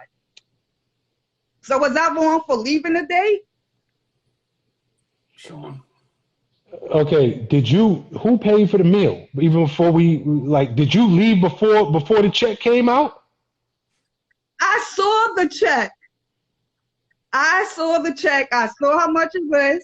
And I was like, I could pay for the date, but he asked me out. So in my mind, I'm like, if you asking me out and you kept asking me out, evidently you wanted to go out on a date with me because you kept asking me. So in my response, I'm like, all right, sure, I'll go out on a date with you. So as we on the date, I saw that he was acting kind of shady and shit. And I'm like, yo, what the fuck is up with you? So he ain't saying nothing. And so we sitting there, we having a conversation. So he was like, he ain't say nothing. I was like, so what's wrong? So he didn't want to say anything. I was like, all right, so we finished eating. So when the bill came, that's when he was like, hey, you can pay for this. You want live accent ballers if they single night. What you want to get at rich? I said, you know what? The next time I get on live, I should get at rich just for you saying that shit. So was I wrong for leaving? Or was I not wrong for leaving? Okay, Rich, you gonna take this because this is about you. I'm not, this is you. Right. First of all, you can't be on, like, listen, he can't get mad at you if in fact y'all was separated and he was in one place, you was in another, and you was on live and you know, asking questions or whatever. But we was never in a relationship in the begin with. We was never in a relationship. But I guess if you I'm not gonna say you wrong. I'm not, so the way you position the question, I'm not gonna say you wrong, because you say y'all not in a relationship. He been begging you to go out with him. You finally accepted the invitation. But in his defense, I'm sure he felt disrespected. But how? We not in no relationship. It doesn't matter who I ask if I'm single or not. We don't have no times together. That is correct. That is absolutely correct. But go ahead, Sean, because I don't even know. I got a question. I got a question for you, Vanessa. First and foremost, I want you to stop moving because you making all of us dizzy. Okay. So do not move at all. I don't care how funny he get. Does this man follow you still? Yeah. So he clearly see that you back on live the next week shooting your shot at Rich Dollars. So this man, he follow you, see you back on some damn IG live with the same man that you asked a week before, was he single? I just gotta know. I just got to know where y'all at right now. Y'all still talking? Or y'all going out on another date? Like, what is the deal with y'all? I mean, me and him not in a relationship. We were going back out. We dated 5 or 6 years ago, but it didn't work out. It didn't work out. Listen, it did not work out. So I put him in the friend zone. So then he started hitting me up. And I'm like, why is this dude hitting me up? I clearly told him he's in the friend zone. What's his name? I told him he's in the Hold up, Vanessa. His name is Michael. Yo, Mike, what up? His name is Michael. Hold up, Michael who? His last name is Charles, but I don't know if he's in the room or not. I don't ask him those questions. You know what I'm saying? Like, I'm single, he's single, he can do what he wants, I do what I want. So I don't care if he's in the room or if he's not in the room. But my thing is this, don't be asking me all these crazy questions if you're not trying to get in a relationship, date, or whatever you want to do. And he's definitely not getting the box because he's not worth getting my box. He's not worth it. Hold up. So the man ain't worth getting your box, but he worth paying for that dinner. That's what you're telling us. What? I mean, yeah. Vanessa? You asked me out. Hold up. Vanessa? That's like me if I say. Vanessa, you're sitting here telling us that you knew of Rich. We're going to talk about this next week because this is a hellified conversation for me and you. You went out on a date with this man knowing damn well it wasn't a chance that he was going to get that box. But the same dude who he was pissed off about, you on the live next week knowing he follow you, and you on here lightweight shooting your shot at Rich Dollars again. You are something else. I'm single. And then, listen, I'm single. And he's single. I don't say nothing to him. If he shoot his shot at somebody else, me and him, we just not compatible. And I keep telling him that, but I don't know what's wrong with him. Like, I don't know. I don't know. But Rich, thank you for telling me that you were single, because me and my friends had a bet, and it was a $1,500 bet, and I won the fucking bet. I'm gonna shoot you my cash app, nigga. Send me my 10%. And you got and for the record, you where you at? Where you based out of? I live in Jersey City. Oh, I was hoping you ain't say Brooklyn, because SB was about to find you and be like, yo, you was about to catch a 2-piece real quick. You messing with SB's bro over there? No 2-piece. I don't know, Ain't man. no 2-piece here. So me and my friends had a bet, and we betted. They betted me, and I was like, I don't know, but if I go on live, I'm gonna ask them. So they had to pay me $1,500. And they paid. Yes. Wow. They paid. Yes, they did pay. So I was saying, if I do win, I'm going to ask Rich, can I take his ass out on a date with that $1,500 since I'm asking the baller? Yo, and here's the crazy part. I got one more question before we let you go. Did you get the $1,500 before you went out on a date with Michael Charles? So did you actually have that $1,500? I got the $1,500 after Rich answered the question that he was single. So when you went out on that date and that man asked you to pay for that meal, you have $1,500. I sure did. I And probably had walked out more than that. And walked out on him. You something else. Wait, so I got a question. So was I a creep for doing that shit or what? As a matter of fact, there's a Creep Squad sweatsuit coming to you in the mail for sure. Word up. Put creep on that bitch. I will wear that proudly. Yo. All right, we out of here, Vanessa. Later. All right, Vanessa. Later. Yo, she's hilarious. Yo, Vanessa. Wow. Everybody, yeah, $1,500, and she still ain't paid for that meal. Exactly. Mike Charles got every reason in the world to be pissed off with her. But I'm for everybody, please go follow us on IG at the official _boys club. Please subscribe to our YouTube channel. Subscribe. What up? Who we got? Hi guys. What's up? How are you guys? I have a question. I'm new to this, okay? And I'm at work. Okay, who are you? Huh? What's your name? Monique. Where you coming in from? Brooklyn. What up, Mo from Brooklyn? What up? Hi guys. Hi Rich. What's up? This is my question. Why are people selfish to finding peace when a relationship and a marriage is over, knowing that the ex just want to be happy and live life? Why is it so hard to let go? Let go, let God. Sean? Ask that question again? No, hold on. I didn't get it. Ask the question. Take your time, though. I said, why are people selfish to find peace and happiness when ending a relationship or a marriage? When it ends? Oh, when it okay, ends, yes. I see what you're saying.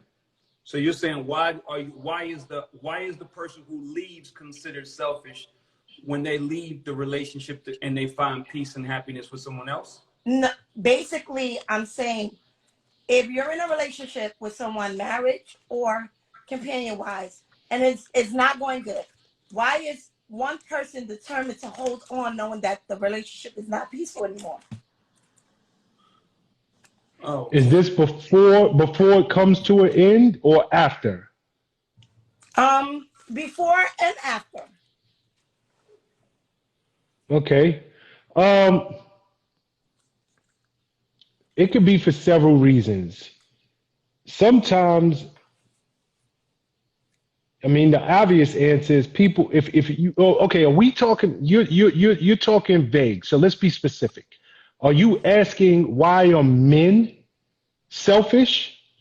Men and women, both. I can't speak for women. I'll speak for men, Okay, well, you right? have to speak from a man's perspective. Yes. Um, Sometimes with some men, they look at a situation, especially if they've been in it for a while, as you are mine, period. I am not done with this situation. You might be done, but I'm not. And even if you want to exit this, I'm not going to make it easy on any level because you're mine. So whether you're claiming me, whether we divorce, what you are mine. That part, there's a lot of men who walk around with that perspective. Period. Not all men, but there's a lot of men who walk around with that perspective. Then it could be the flip side, as you know. And this goes for both men and women. Sometimes people fall out of love and the other person, their emotions and their feelings, they're still into this thing. And they can't fathom the thought that you don't love me anymore because I still love you the way I used to. Even if I, let's just say in men's cases, right? A man could go out there, he could cheat. A man could go out there and take you, say he didn't cheat. He'd take you for granted. He not bringing his A game to the table. And you tired of it. You've been talking to him, talking to him, talking to him. And now you out the door mentally and physically. I'm out of here. And just like that R. Kelly song, when a woman's fed up, ain't a damn thing you could do about it. He's just the last person to know that. You know it ain't nothing you could say to me. It ain't nothing you could do for me. You could go out and get 12 dozen roses. I could come home and have a hot bubble bath and rose petals. We're done. But he now after he's been taking you for granted forever, it's like, oh damn, I'm about to lose the best thing I ever had. And he want to step up, but it's just too little too late. And then his ego kick in. Oh, because he realized it's nothing I can do. It's nothing that I could do. And it's just human nature. We all want to be in control. And that's just in life. That's not just in relationship. It's in life. And when you lose control to any situation, you feel powerless. And if you are not mature, you act up and you act out. So a lot of times you get a grown man acting up and acting out within a situation because he no longer has control. It's nothing he can do about it. So hopefully that helps. Rich? Nah, I mean, basically, I don't see how I can even add to that. Really, I mean, possession is half the law, right? Like 90% of the law. So if a man feel like he's in possession of you, then you probably can't leave, and that's probably what he's taking solace in. But like Sean said, oftentimes by the time a woman is actually getting up and leaving, she don't checked out maybe 2 months ago, 3 months ago, whatever the case may be. So, 6 months ago, a year ago. So I mean, at the end of the day, this dude is just like, it's an ego hit. I think the realization of realizing that it's over and she's leaving, all those things combined causes him to be like, yo, you can't leave. Like, because if anything, the love, the leaving has to be done on another person's terms. Nobody wants to be left. And I think that's probably the biggest thing, is that people don't want to be left. Even if they're doing everything in their power to run you off, they still, in their minds, feel the possession part of it, and they still want to be in control. And like Sean said, when a woman's packing her shit up and leaving the house, you have no control in that, and you're helpless. You know what I'm saying? So it's more. I think it's more ego and narcissism than anything, and it's probably just the hurt of knowing that it's over and there's nothing you can do about it. Yeah, I'll just say one thing, and hopefully, we said something that resonated with you. But you can look at this in any area of your life. It's not just relationships. A loss of control, when you just don't have control over anything in your life, that is,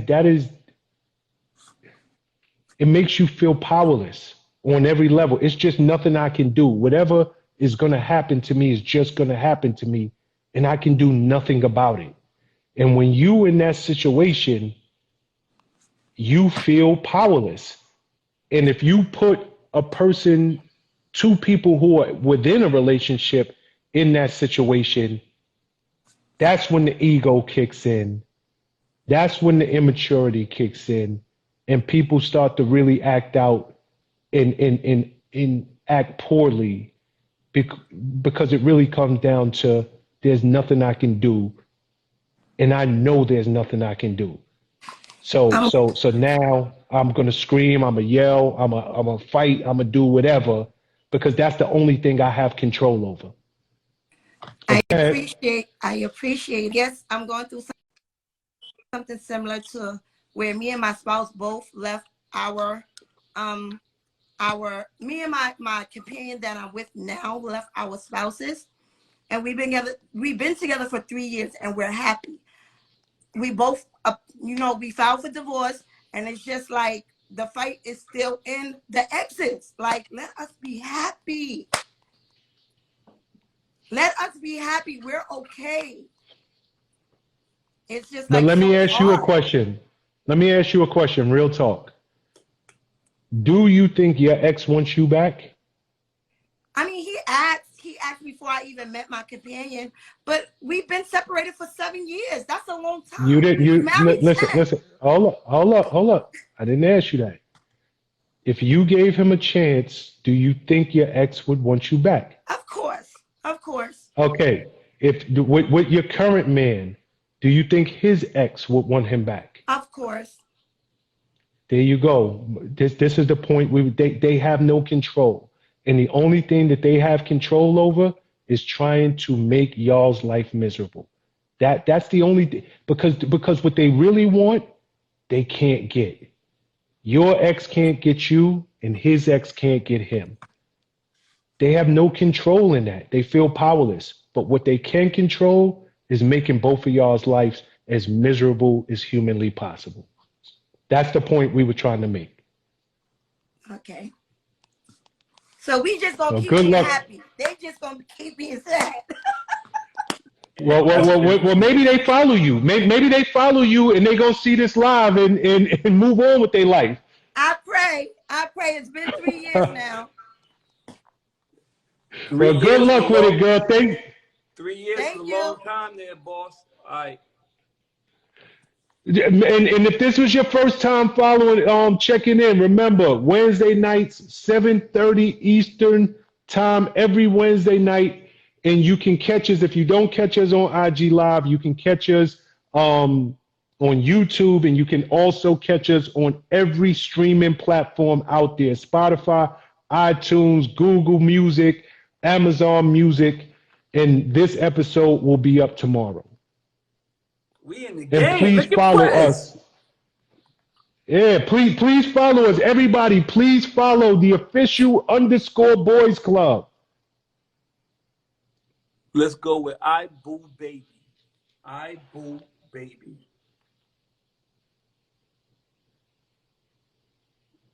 Where's she at?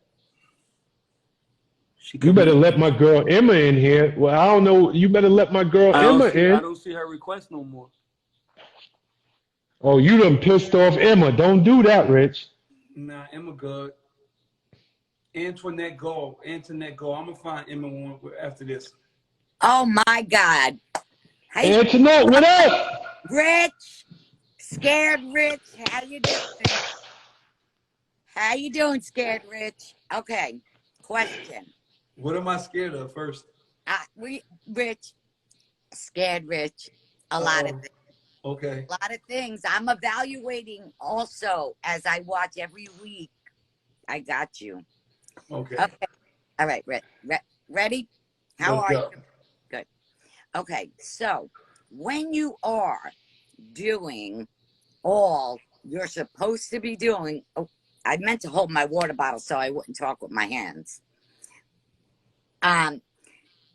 In the household, you're doing everything a woman should do. Why is it that you guys still, well, not you guys, but men will still go out and cheat, do still go out and cheat? After they were sick, you took care of them, they had surgery, made sure, Rich, I hate to even say this word to you, but before disability kicked in, I made sure child support was paid for his ass every damn week, month, however it was done. Still went out and cheated. Why? Can you answer that? Either one. Go ahead, Rich. I didn't Everybody, yo. mention child support, but I'm just doing everything. You know, I mean, I got paid back for doing it, but before disability kicked in, I did it. You was holding down that CS. Listen, it wasn't the ex's fault or the child's fault. They still needed to get paid, you know. So I was doing my part. I was everything I could possibly do, okay? And told him, because as he was recuperating, he would cook. I would come home from work. Dinner would be there. I would appreciate that. Thank him. Did all of that. Didn't care when he didn't have no money coming in. Still cheated when he got better. When he got 9 months later. Go ahead, Rich. Sean said you're going to start with that. And I want a Creep Squad shirt too. I got you. So the reality is this: you can't make nobody be faithful. I don't care what you do for them. If it's not how they feel, if it's not where their heart's at, you're gonna end up where you are right now, and that is looking back at a situation where you did everything you were supposed to do, and they probably just wasn't into it the same way you were. I hate to say this, but you say he was on disability and he needed your help with some things. So, I mean, very well, he could have been using you. Like, he could have been using you to get to because you were holding him down and you were a good woman, and his situation wasn't proper. So as soon as he got back, you know, when he was on his feet, he started to stray and started to do the things that he probably couldn't do while he was, you know, messed up. So I hate to say it, but like when you doing everything for somebody, you need to really you need to really see if they deserve it, because not everybody's deserving of you and all the things that you're doing, because they don't appreciate it, and if their feelings are not the same feelings that you have, then it's a fucked up situation, and it becomes one-sided. And a relationship should never be one-sided. You listen to us all the time. You've been on here before. Yeah. We've had conversations. But you know, Absolutely. me and Sean always say this is a 50-50 venture. Like, this is 50-50 venture. You can't go into a relationship and hope and think that because you're going 80-20 that it's going to work out. You know what I'm saying? Like, if it ain't 50-50, then if they don't feel the same way, the same reciprocal actions, then it can never be one-sided, is what I'm saying. And if it is one-sided, then maybe it was a blessing that he got out of it. and he went and cheated and you kicked him to the curb, because now you can find somebody that wants to give you He don't remember. the time and energy that you deserve. Okay. Rich, listen. What? This is the same 25-year dude. Bro, we did break up, Rich. Wait, we did break up for like a year after that all happened. Got back together. I mean, I'm not saying great qualities, a lot of great qualities. I can never take that away from him. But that one fucked up quality, and it wasn't like when I say I was doing everything, that includes in the back bedroom, everything. So there was really, to me, no reason. I should have been out there doing the same shit, but that ain't me, unfortunately. That's not me. And we broke up for that 1 year. Okay, we got back together, stayed together for 24. We're not together now. It's been 2 years, still not back together. All right, Sean. Rich, scared Rich. Why are you calling him scared Rich? What is Rich scared of? I think Rich is scared because, well, I don't know. A lot of things, Rich. You worry. You are a good guy. I don't care what I've heard about your creep squad and all that bull crap. I don't care. From here is what I know the majority of, and I think that you are. But I did watch 2 episodes of that other show that's on right now. Still, to me, you seem like a good dude. I think you are scared of relationships because you're scared. I think that people want your money because you're always talking about that. And I get you got to be careful. Definitely. No doubt. But that, you have to, I'm giving you advice. I see. That beautiful heart. Open up your beautiful heart to bring that love to you. Stop being scared. And stop being scared of me, because when I'm in Jersey, I think that maybe you think I'm going to stalk you. Just because we live close doesn't mean I'm going to stalk you. What do you Well, you better get in line. You better get in line because Vanessa is out in Jersey. I think she said she was in Jersey. Oh, no. And she's stalking Rich while Michael Charles is stalking her. And it's all kind of people stalking Rich these days. Rich, I think you guys know I'm way too old for Rich, number one. I smoke. I'm just messing with you, Antoinette. Let me ask you something, just because I want to bring some more callers in real quick. Okay. Was that the only time in your man in the relationship that he cheated? That I caught him, but who knows? He probably cheated the whole damn 25 years.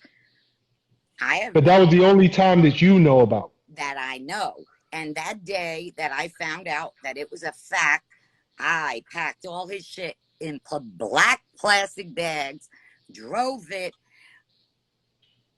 Let me not even go there. I drove it to his job because at that point he went back to work, and I left it outside his car and called him up and said, you better go outside because the rain. And that was in Edgewater by Sunrise. That's where he worked, at Sunrise Assisted Living at the time. That's where he worked. Rich, keep smiling, scared Rich. And I don't even live in Jersey no more. Stop lying. You're back and forth from Atlanta. Yo, Antoinette, I like your style. You say it. Come on now. All right, I don't have no more to add. Rich answered the question. Antoinette, we love you, and I got nothing else to add. Thank you, girl. Talk to you. Behave. No, you behave. Rich.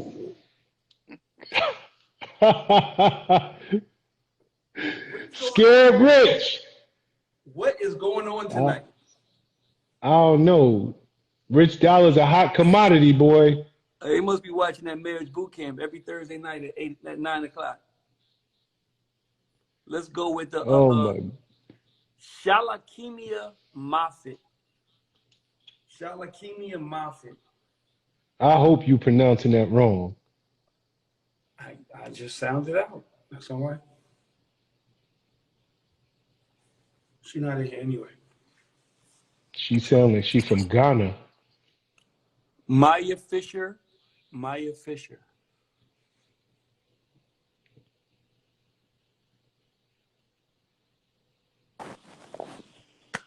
Hi. Holy smokes! Hi. What's up? What up, Maya? Hi, Uncle Sean. So, Hey. hi, Rich. So, my question is, me and my boyfriend have been together for a good amount of time. I think going almost on a year now. And we have each other's passwords to our phone. And I went through his phone when he was here last time. And he is still texting somebody that he had intercourse with in the past. And we got into a really big argument. And he made me feel like it was my fault. But I feel like we should still have that respect and boundaries when it comes to a relationship. So the fact you still texting her, knowing that you're in a relationship and you had intercourse with this female in the past, I feel like that's very disrespectful. And I don't think I'm wrong, but I want to know what you guys think. Maya, where is he? Is he there? No, but he's probably watching it and I don't care.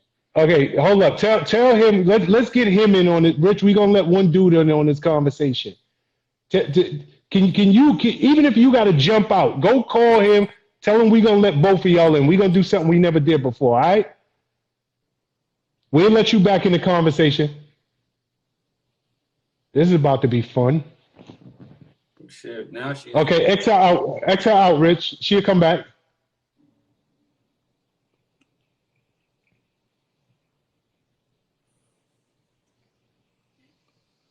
Now, Sean, you know that you're doing So too this, much right now. Rich, that's gonna be fun. Amanda, are we waiting for her? No. Go to the next caller. Amanda We'll catch back up with her. We got time. Amanda Cabrera.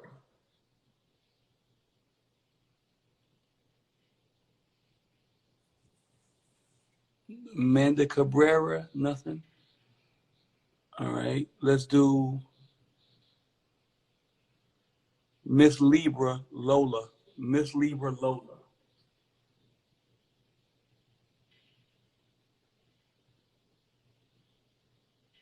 Miss Libra Lola.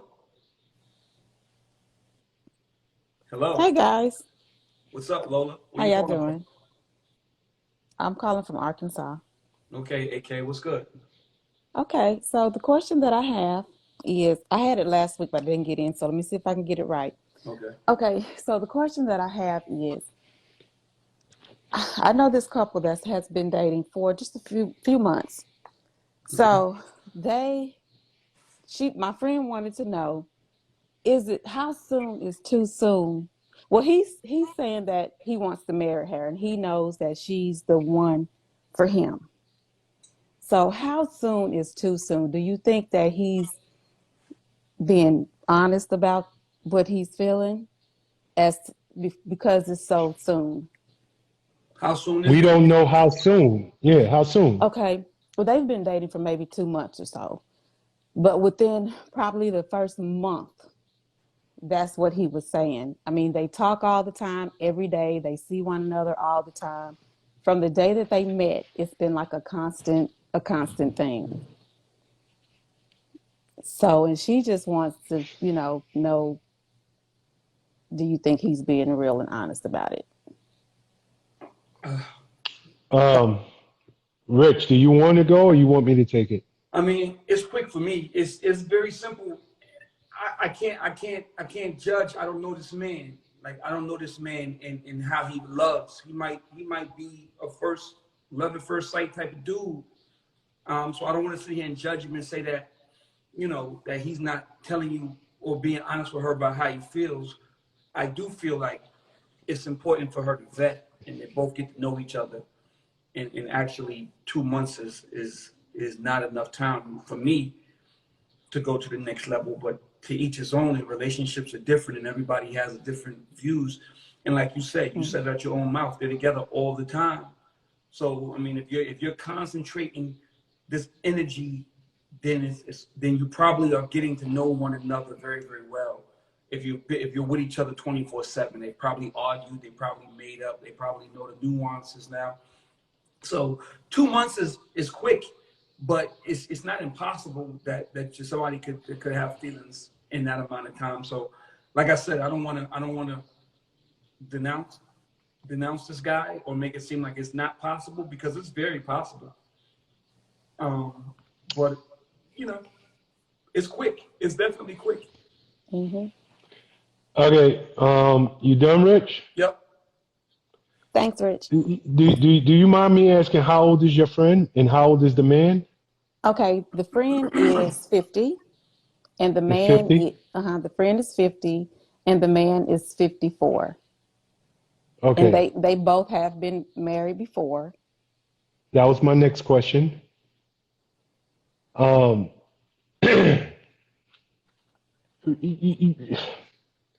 Everything Rich said, quote unquote, could be true, but you're talking to somebody like there are hit shows out there right now called 90 Day Fiance. We all know that show. Is it possible? Absolutely. But would I recommend against it? 100 times out of 100. I don't believe in. Okay, I'm gonna talk from a couple of perspectives. All right. Okay. Number one, Richie, is this your first time watching our show, or do you I tune watch in? it. I watch it all the time. Okay, one of the things we always talk about is get to know the person, get to know them. You get to know them by spending time, and there is something about courting. It's something about dating. It's something about that experience. Everybody wants to jump the gun. Everybody wants to get to the finish line, but it's something beautiful about courting. Let's get to know each other. Let's genuinely get to know each other. So even if he is talking that I want to marry you after 1 month and it's real for him, he gonna want to marry her after 1 year. He gonna want to marry her after, if this is right, if it's real, if she's the one, time is gonna tell. But I'm never going to condone or co-sign or be a fan of jumping into a situation leading with my emotions, because I think that it's about your heart and it's about here. It's about your head. It's about, I want to know right now we sleeping together, because that's all they could be doing. It's euphoric. They having a good time. He call her when he's supposed to call her. He come home when he's supposed to come home. Are you gonna be doing that 12 months from now? You don't get to know people's, and here it go both ways, right? He might see something in her 12 months from now, like, yo, you know what? I overlooked this. I missed this. 30 days when I first met you and wanted to marry you, like now it's these little things coming out that I can't stand, or vice versa. But Sean is always, and this is my ego talking, so forgive me, because I know me, but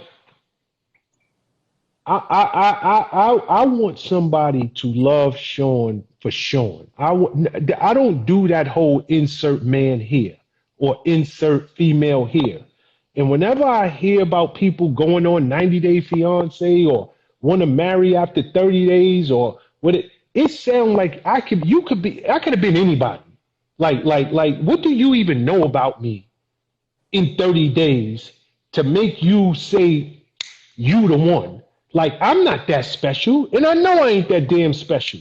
You ain't seen the bad side of me yet. You ain't seen the the good and the bad and the ugly yet. And when you get to be around people and you have time invested and you still choose them, that's when you know it's real. But I don't do that whole insert man here crap or insert woman here, because truth of the matter is, when the dust settles and the lust is now, you know, at a low point, can we look at each other and we still feel the same about each other, or do we feel now it's not about lust, it's not about this euphoria, it's something else. It's love. It's something that we can't quantify. Are you gonna feel that way 2 years from now? And you won't know that until 2 years from now. So I'm never a big fan of jumping out the window early,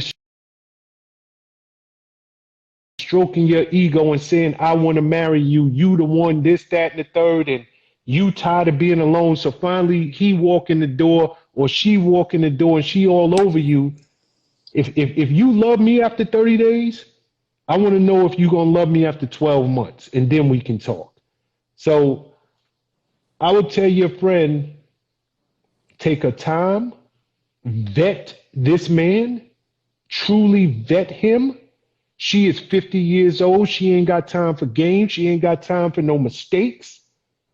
And make sure, and here's the deal, from a man's point of view, if she really the one today, she gonna be the one 12 months from now. Right. And he ain't going nowhere. And if he pull a stunt, well, if you ain't ready to marry me now, you know, I'm up out of here, then nigga, you was the wrong one to begin with.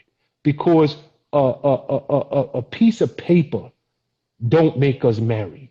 A ring don't make us married.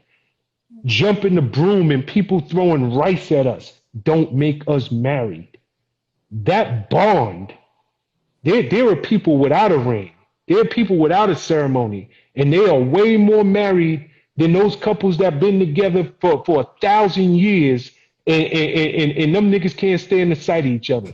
So I would tell her to wait, take her time, and you know, and this is just Sean talking. Anybody who want to get married after some damn 30 days, I'm looking at them sideways anyway. But that's just me. But she said she was Hope- going to wait at least a year, like you were saying, take some time and get to know him. So they were going to wait like a year just to see where it leads up to at that time. So, yeah. Well, I don't know if she looking, is she on this live, but if she's not, tell her to go to our YouTube channel tomorrow and listen to this part right here, so that she don't jump out the window and make a decision because she don't want to hurt his feelings, or make a decision with her emotions, and you know, she lived to regret it at some 50 years old. She ain't got time for that. All right. All right. All right. All right. Thank you, guys. Have a good night. Thank you. Later. Good question too. All right. Is Maya trying to get back in or what? Yep, she did the request. Maya Fisher, right? That was her name? Maya Fisher. Maya Fisher.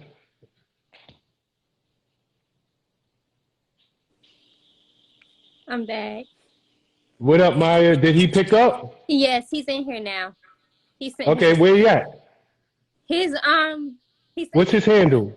Eli Fresh _15. That's his username. Eli Fresh _15. Boom.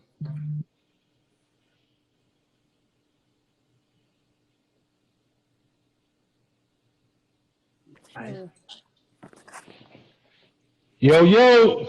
Good after show. What up, what up, what up? Yo, okay, this is doing this. So this is something new to the boys club. So shout to both of y'all. Maya, for everybody who did not hear your question, ask your question again, and then we'll jump in to give our point of view on it. Okay, like I said before, me and my boyfriend has been together for almost a year now, about to reach a year. we have each other's passwords to our phone and everything else like that. We don't go through each other's phones, but if we pick it up, like we might look through it. I went through his phone one day and I seen he was still texting this female, and it wasn't anything flirtatious. It was kind of like, what are you doing? Still texting her, but they had intercourse in the past. And I feel like when you are in a relationship, you should still respect it and have boundaries. So the fact that you still texting her, now me and him have an issue because I don't agree to it. He did block her, but we still was going back and forth. It was kind of like an argument, but it shouldn't have been any argument because we are in a relationship now, so you respect it. And I feel like the only reason he blocked her is because he just wanted me to shut up at that point. So I want to know if I'm wrong, if he's wrong, who's wrong in this situation right now. What was the conversation about? Well, they had been texting. Like, it was kind of like, what are you doing? Where you at? I don't even know. I don't even remember. I just know they was like texting. It wasn't nothing like flirtatious, but I just feel like it shouldn't have been a conversation at all if you had intercourse with this female in the past. What do you have to say for yourself, Eli? I mean, what we was texting about was, so I sell food up here at A&T. That's a little side hustle for me. So I'm like getting customers stuff too. So like, she was just DMing me asking for a plate, really. But Talk up a little bit. We can't understand what you said. y'all hear me now? Yep. So Eli goes to North Carolina A&T. Yeah. And you do and you make food on the side. So you do a little side hustle and you bring that's the a plate. side hustle for me. Okay. And Shorty was just hitting you up, asking you about bringing her some food. Yeah, that's bringing a plate. Yeah. It's more than that. It's more than that, Maya? It was. It definitely Okay, was. go ahead. Go ahead. We don't have all night. Go ahead. Like I said before, I understand that you said more added up to that before. It has been times she texted him and asked him to buy a plate or whatever, but before that, it was kind of like, what are you doing? Nothing, chilling. Oh, what are you doing? I'm watching TV. What you watching? It's kind of like little stuff like that they're still texting about. If you want to do your business and you want to make your money, you do that. But all that other conversation, you have a business page. He has a business page. So if she wants to order a plate, she can do that from his business page. Why does it have to be from his personal number? Well, first of all, I'm in agreement with both of you to some degree. Let me explain myself. If she knows him personally, she's never going to hit him on his business page. It's just not going to happen. If she has access to him, then she's going to hit him where she has access. So there will be conversations on the personal page if she in fact has access to the personal page. Now, with that being said, I understand what you're saying as well. If in fact he is your man, he should not be having dealings with women he's dealt with in the past. If it makes you uncomfortable that he's having dealings with women that he's dealt with in the past, he should stop. And from what you said, whether it was for the sake of argument, whether it was for just to appease you and get you to shut up, you said he blocked her. Mm-hmm. So he basically did what you said do. You went through the messages. There was nothing incriminating there. It might have been more than what you liked, but it was nothing incriminating. A few hellos, what you doing, was that's maybe more than what you wanted, but it was no, what's good? Can I see you later? It wasn't none of that. So let's give the man his credit. He's out here hustling. He's doing what he needs to do. He out here hustling. He's doing what he needs to do. So I think he should get props for that.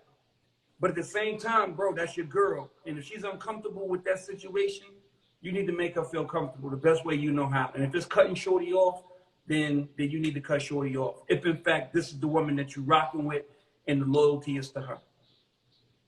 Yeah. So I don't think y'all in a bad place. I think kind of sort of both of y'all did what you're supposed to do. You made it known that you didn't feel this shit and he shut it down. You know what I'm saying? So I don't think y'all in a bad place. Sean, what you think? Okay. Elijah, how long was you smashing this chick? How long ago? And nigga, don't lie to me either. No, that was just the one-time thing in January. That's all. Say that again. And talk up. We can't hear you. I'm thinking that that was it. Say that one more time. It was a one-time thing in January. So you hit it one time in January of what year? 2020. 2020? Yeah. Maya, is that accurate? As far that's what he told me. So yes, sir. Okay, but it wasn't 2022. Nah. And it wasn't 2021. I And it was only one. Huh? Yeah, it was just one time. One time. And it was one. Okay. Okay, one time 2 years ago. I got both of y'all are right. But then I'm gonna just say both of y'all have a point. So I need you both to listen up. Well, let me just ask you real quick. Logic, you trying to smash this chick again? No, I'm not. I'm sure. Tell the truth. No. Don't lie. Nah. So if she bought a plate of food and gave you the box, would you take it? Nah. Nigga, stop. You don't even sound convincing. You don't even sound like you want to be convincing. Are you telling me the truth or not? Yeah, I'm telling you. This the boys' club. Yeah, I'm telling you the truth, Uncle John. Okay. Here's the deal, Maya. Listen to this. You ain't the first female that this man met. You ain't the first female that he's been intimate with. And sometimes when men break up with women, it ain't a bad breakup. It just and it don't even have to. It don't even have to have any. Once upon a time, we were intimate with one another, but I don't even see her like that no more. She don't even see me like that no more. She done moved on. I done moved on. I could be in a room with this woman, and I damn near forgot that we ever was intimate together. That happens for a lot of men. It really does. You can ask Rich, and he'll tell you the same. I can almost guarantee you that there are women that Rich rock with to this day as friends and only friends, and they got husbands, they got kids by somebody, and he don't even think about them when he see them. Like, yo, you know what? We used to date. We used to be intimate with one another. So it is very, very possible that when this woman hit him and he giving her plate of food, he's not thinking about her in that way, and she ain't thinking about him in that way. This is just my friend. I knew this woman before I knew you, and unfortunate, you're not the first woman I was ever with. God willing, you'll be the last woman, but you ain't the first. So like give me a break. Like, I can't have friends. Yeah. But with that being said, if you came on here and told me it was some slick talk, or you found, and just so you know, Maya, you ain't fooling your uncle. And Elijah, you need to know this too. She's like, yo, we don't go through each other's phones. She be going through your phone, nigga. Like, if you believe for 1 second that this woman, when you sleep, when you go to the bathroom, when you ain't around, or wherever you at school, she ain't got your back end passwords where she's logging in online and seeing exactly who you talking to, she doing all that because I know my niece. But with that being said, if you, as much snooping as you're doing, Maya, ain't find nothing, maybe it's nothing there to be found. And until somebody, you confronted him on it, and he blocked her. Mhm. And you really can't ask for much more than that. You really can't. And you will be doing damage to your own relationship to be harping on something that you addressed and it's no longer an issue. Mhm. Now, if it continues to be an issue, that's a whole different story. It really is. But I just want you to understand that just because somebody speaks to somebody who they was once intimate with, it is possible, it's very possible that they don't even see them like that no more. They really are friends. Keep watching, don't be stupid. I mean, he's clearly a handsome man. He's on where you at? A&T? North Carolina? Nigga, I went to college too. Rich did too. We know what go on in college campuses. So I wouldn't take my eye off him, and I would be popping up at that school. But until he give you a reason, it's okay to take him at his word and not let this be something that now becomes an issue in your relationship and you have trust issues when he really didn't give you a reason not to trust him. Just because he has communication with this person, that's not a reason not to trust him. Now, if you had saw some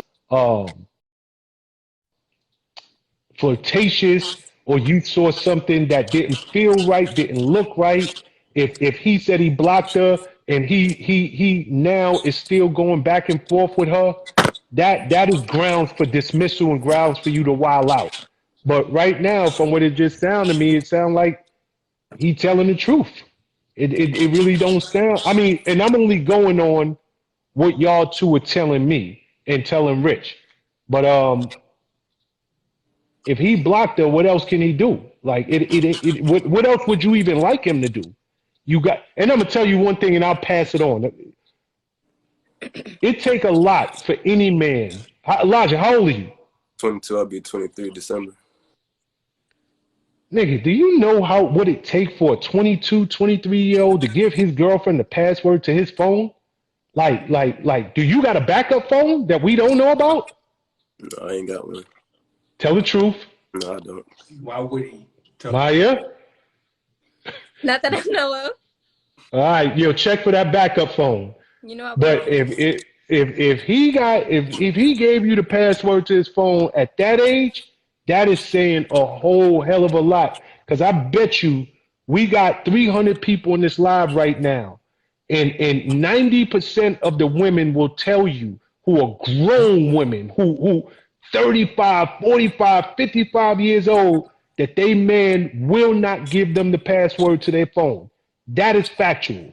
So the fact that he even gave you the password to his phone, it says a lot. And if he's stupid enough to do something while you got the password, then he deserves every bit of what he get. But go ahead, Rich, or go ahead, Maya. No, that was it. Y'all answered it. That was it. I'm good. I think y'all in a good place, man. Y'all should cherish these moments. Y'all in a good place. Like the fact, like Sean said, you got the man passcode. That man knew you was uncomfortable. You expressed yourself, and he fixed it. And that's all you can ask for. Nigga ain't gonna be perfect. He ain't never gonna make no mistakes. But as long as when he make them, you address them, and he fix them, what more can you ask for? That's all right. Thank you guys so much. Hold on. Before we go, nigga, you in the hot seat. Are you checking her phone? Oh, no, I barely got the phone. I trust her enough to do it. So You have my passwords. yeah, I do. But you do have her passwords. Do you periodically be doing the pop up without letting her know you coming? No, I tell her every time I'm coming. So Yeah. Okay. Maya, how old are you? I'm 21. Yeah. Okay. She 21. Nigga, you better stay focused. Like this, the boys' club. Yeah. Like she could run these games on you and mess around and have you like yo. I gotta watch every misstep I take. And meanwhile, while you at AT&T, she got Day or Ray or whoever from somebody down the block coming in over to the crib. So you better step your game up. You hear me? Yeah, I got you. All right, good man. On my side. Who? You. I'm your niece. I am on your side, but you better do right. He doing right by you. Do right by him. I am. All right. See you later. Love you. Bye. All right. Love you, Logic. You be good, bro. One. Good catch up.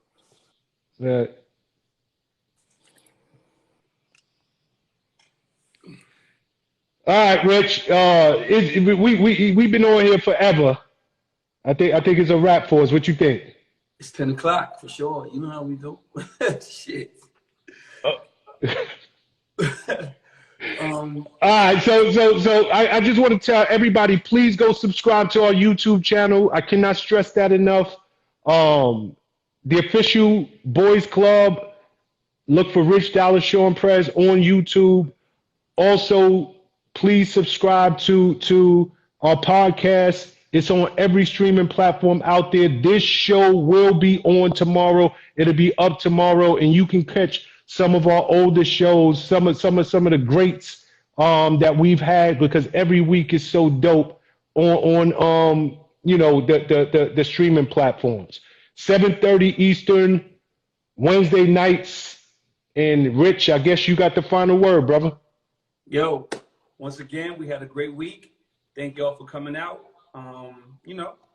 Like Sean said, 7:30 to 10:30. 7:30 p.m. Eastern, Wednesday evenings. We here. I'm going to put this up on my live. I'm going to put this up on my on my Instagram right now. So the YouTube channel will be on there. And Rich and Sean, and obviously you can find us at any of those 3 locations, but it will be on my thing right now. So if you didn't write it down, please go to my Instagram after this, copy and paste that YouTube channel, and subscribe so y'all can check out the Boys Club every Wednesday, 7:30 p.m. All right? Sean, I hit you offline. My man, be good.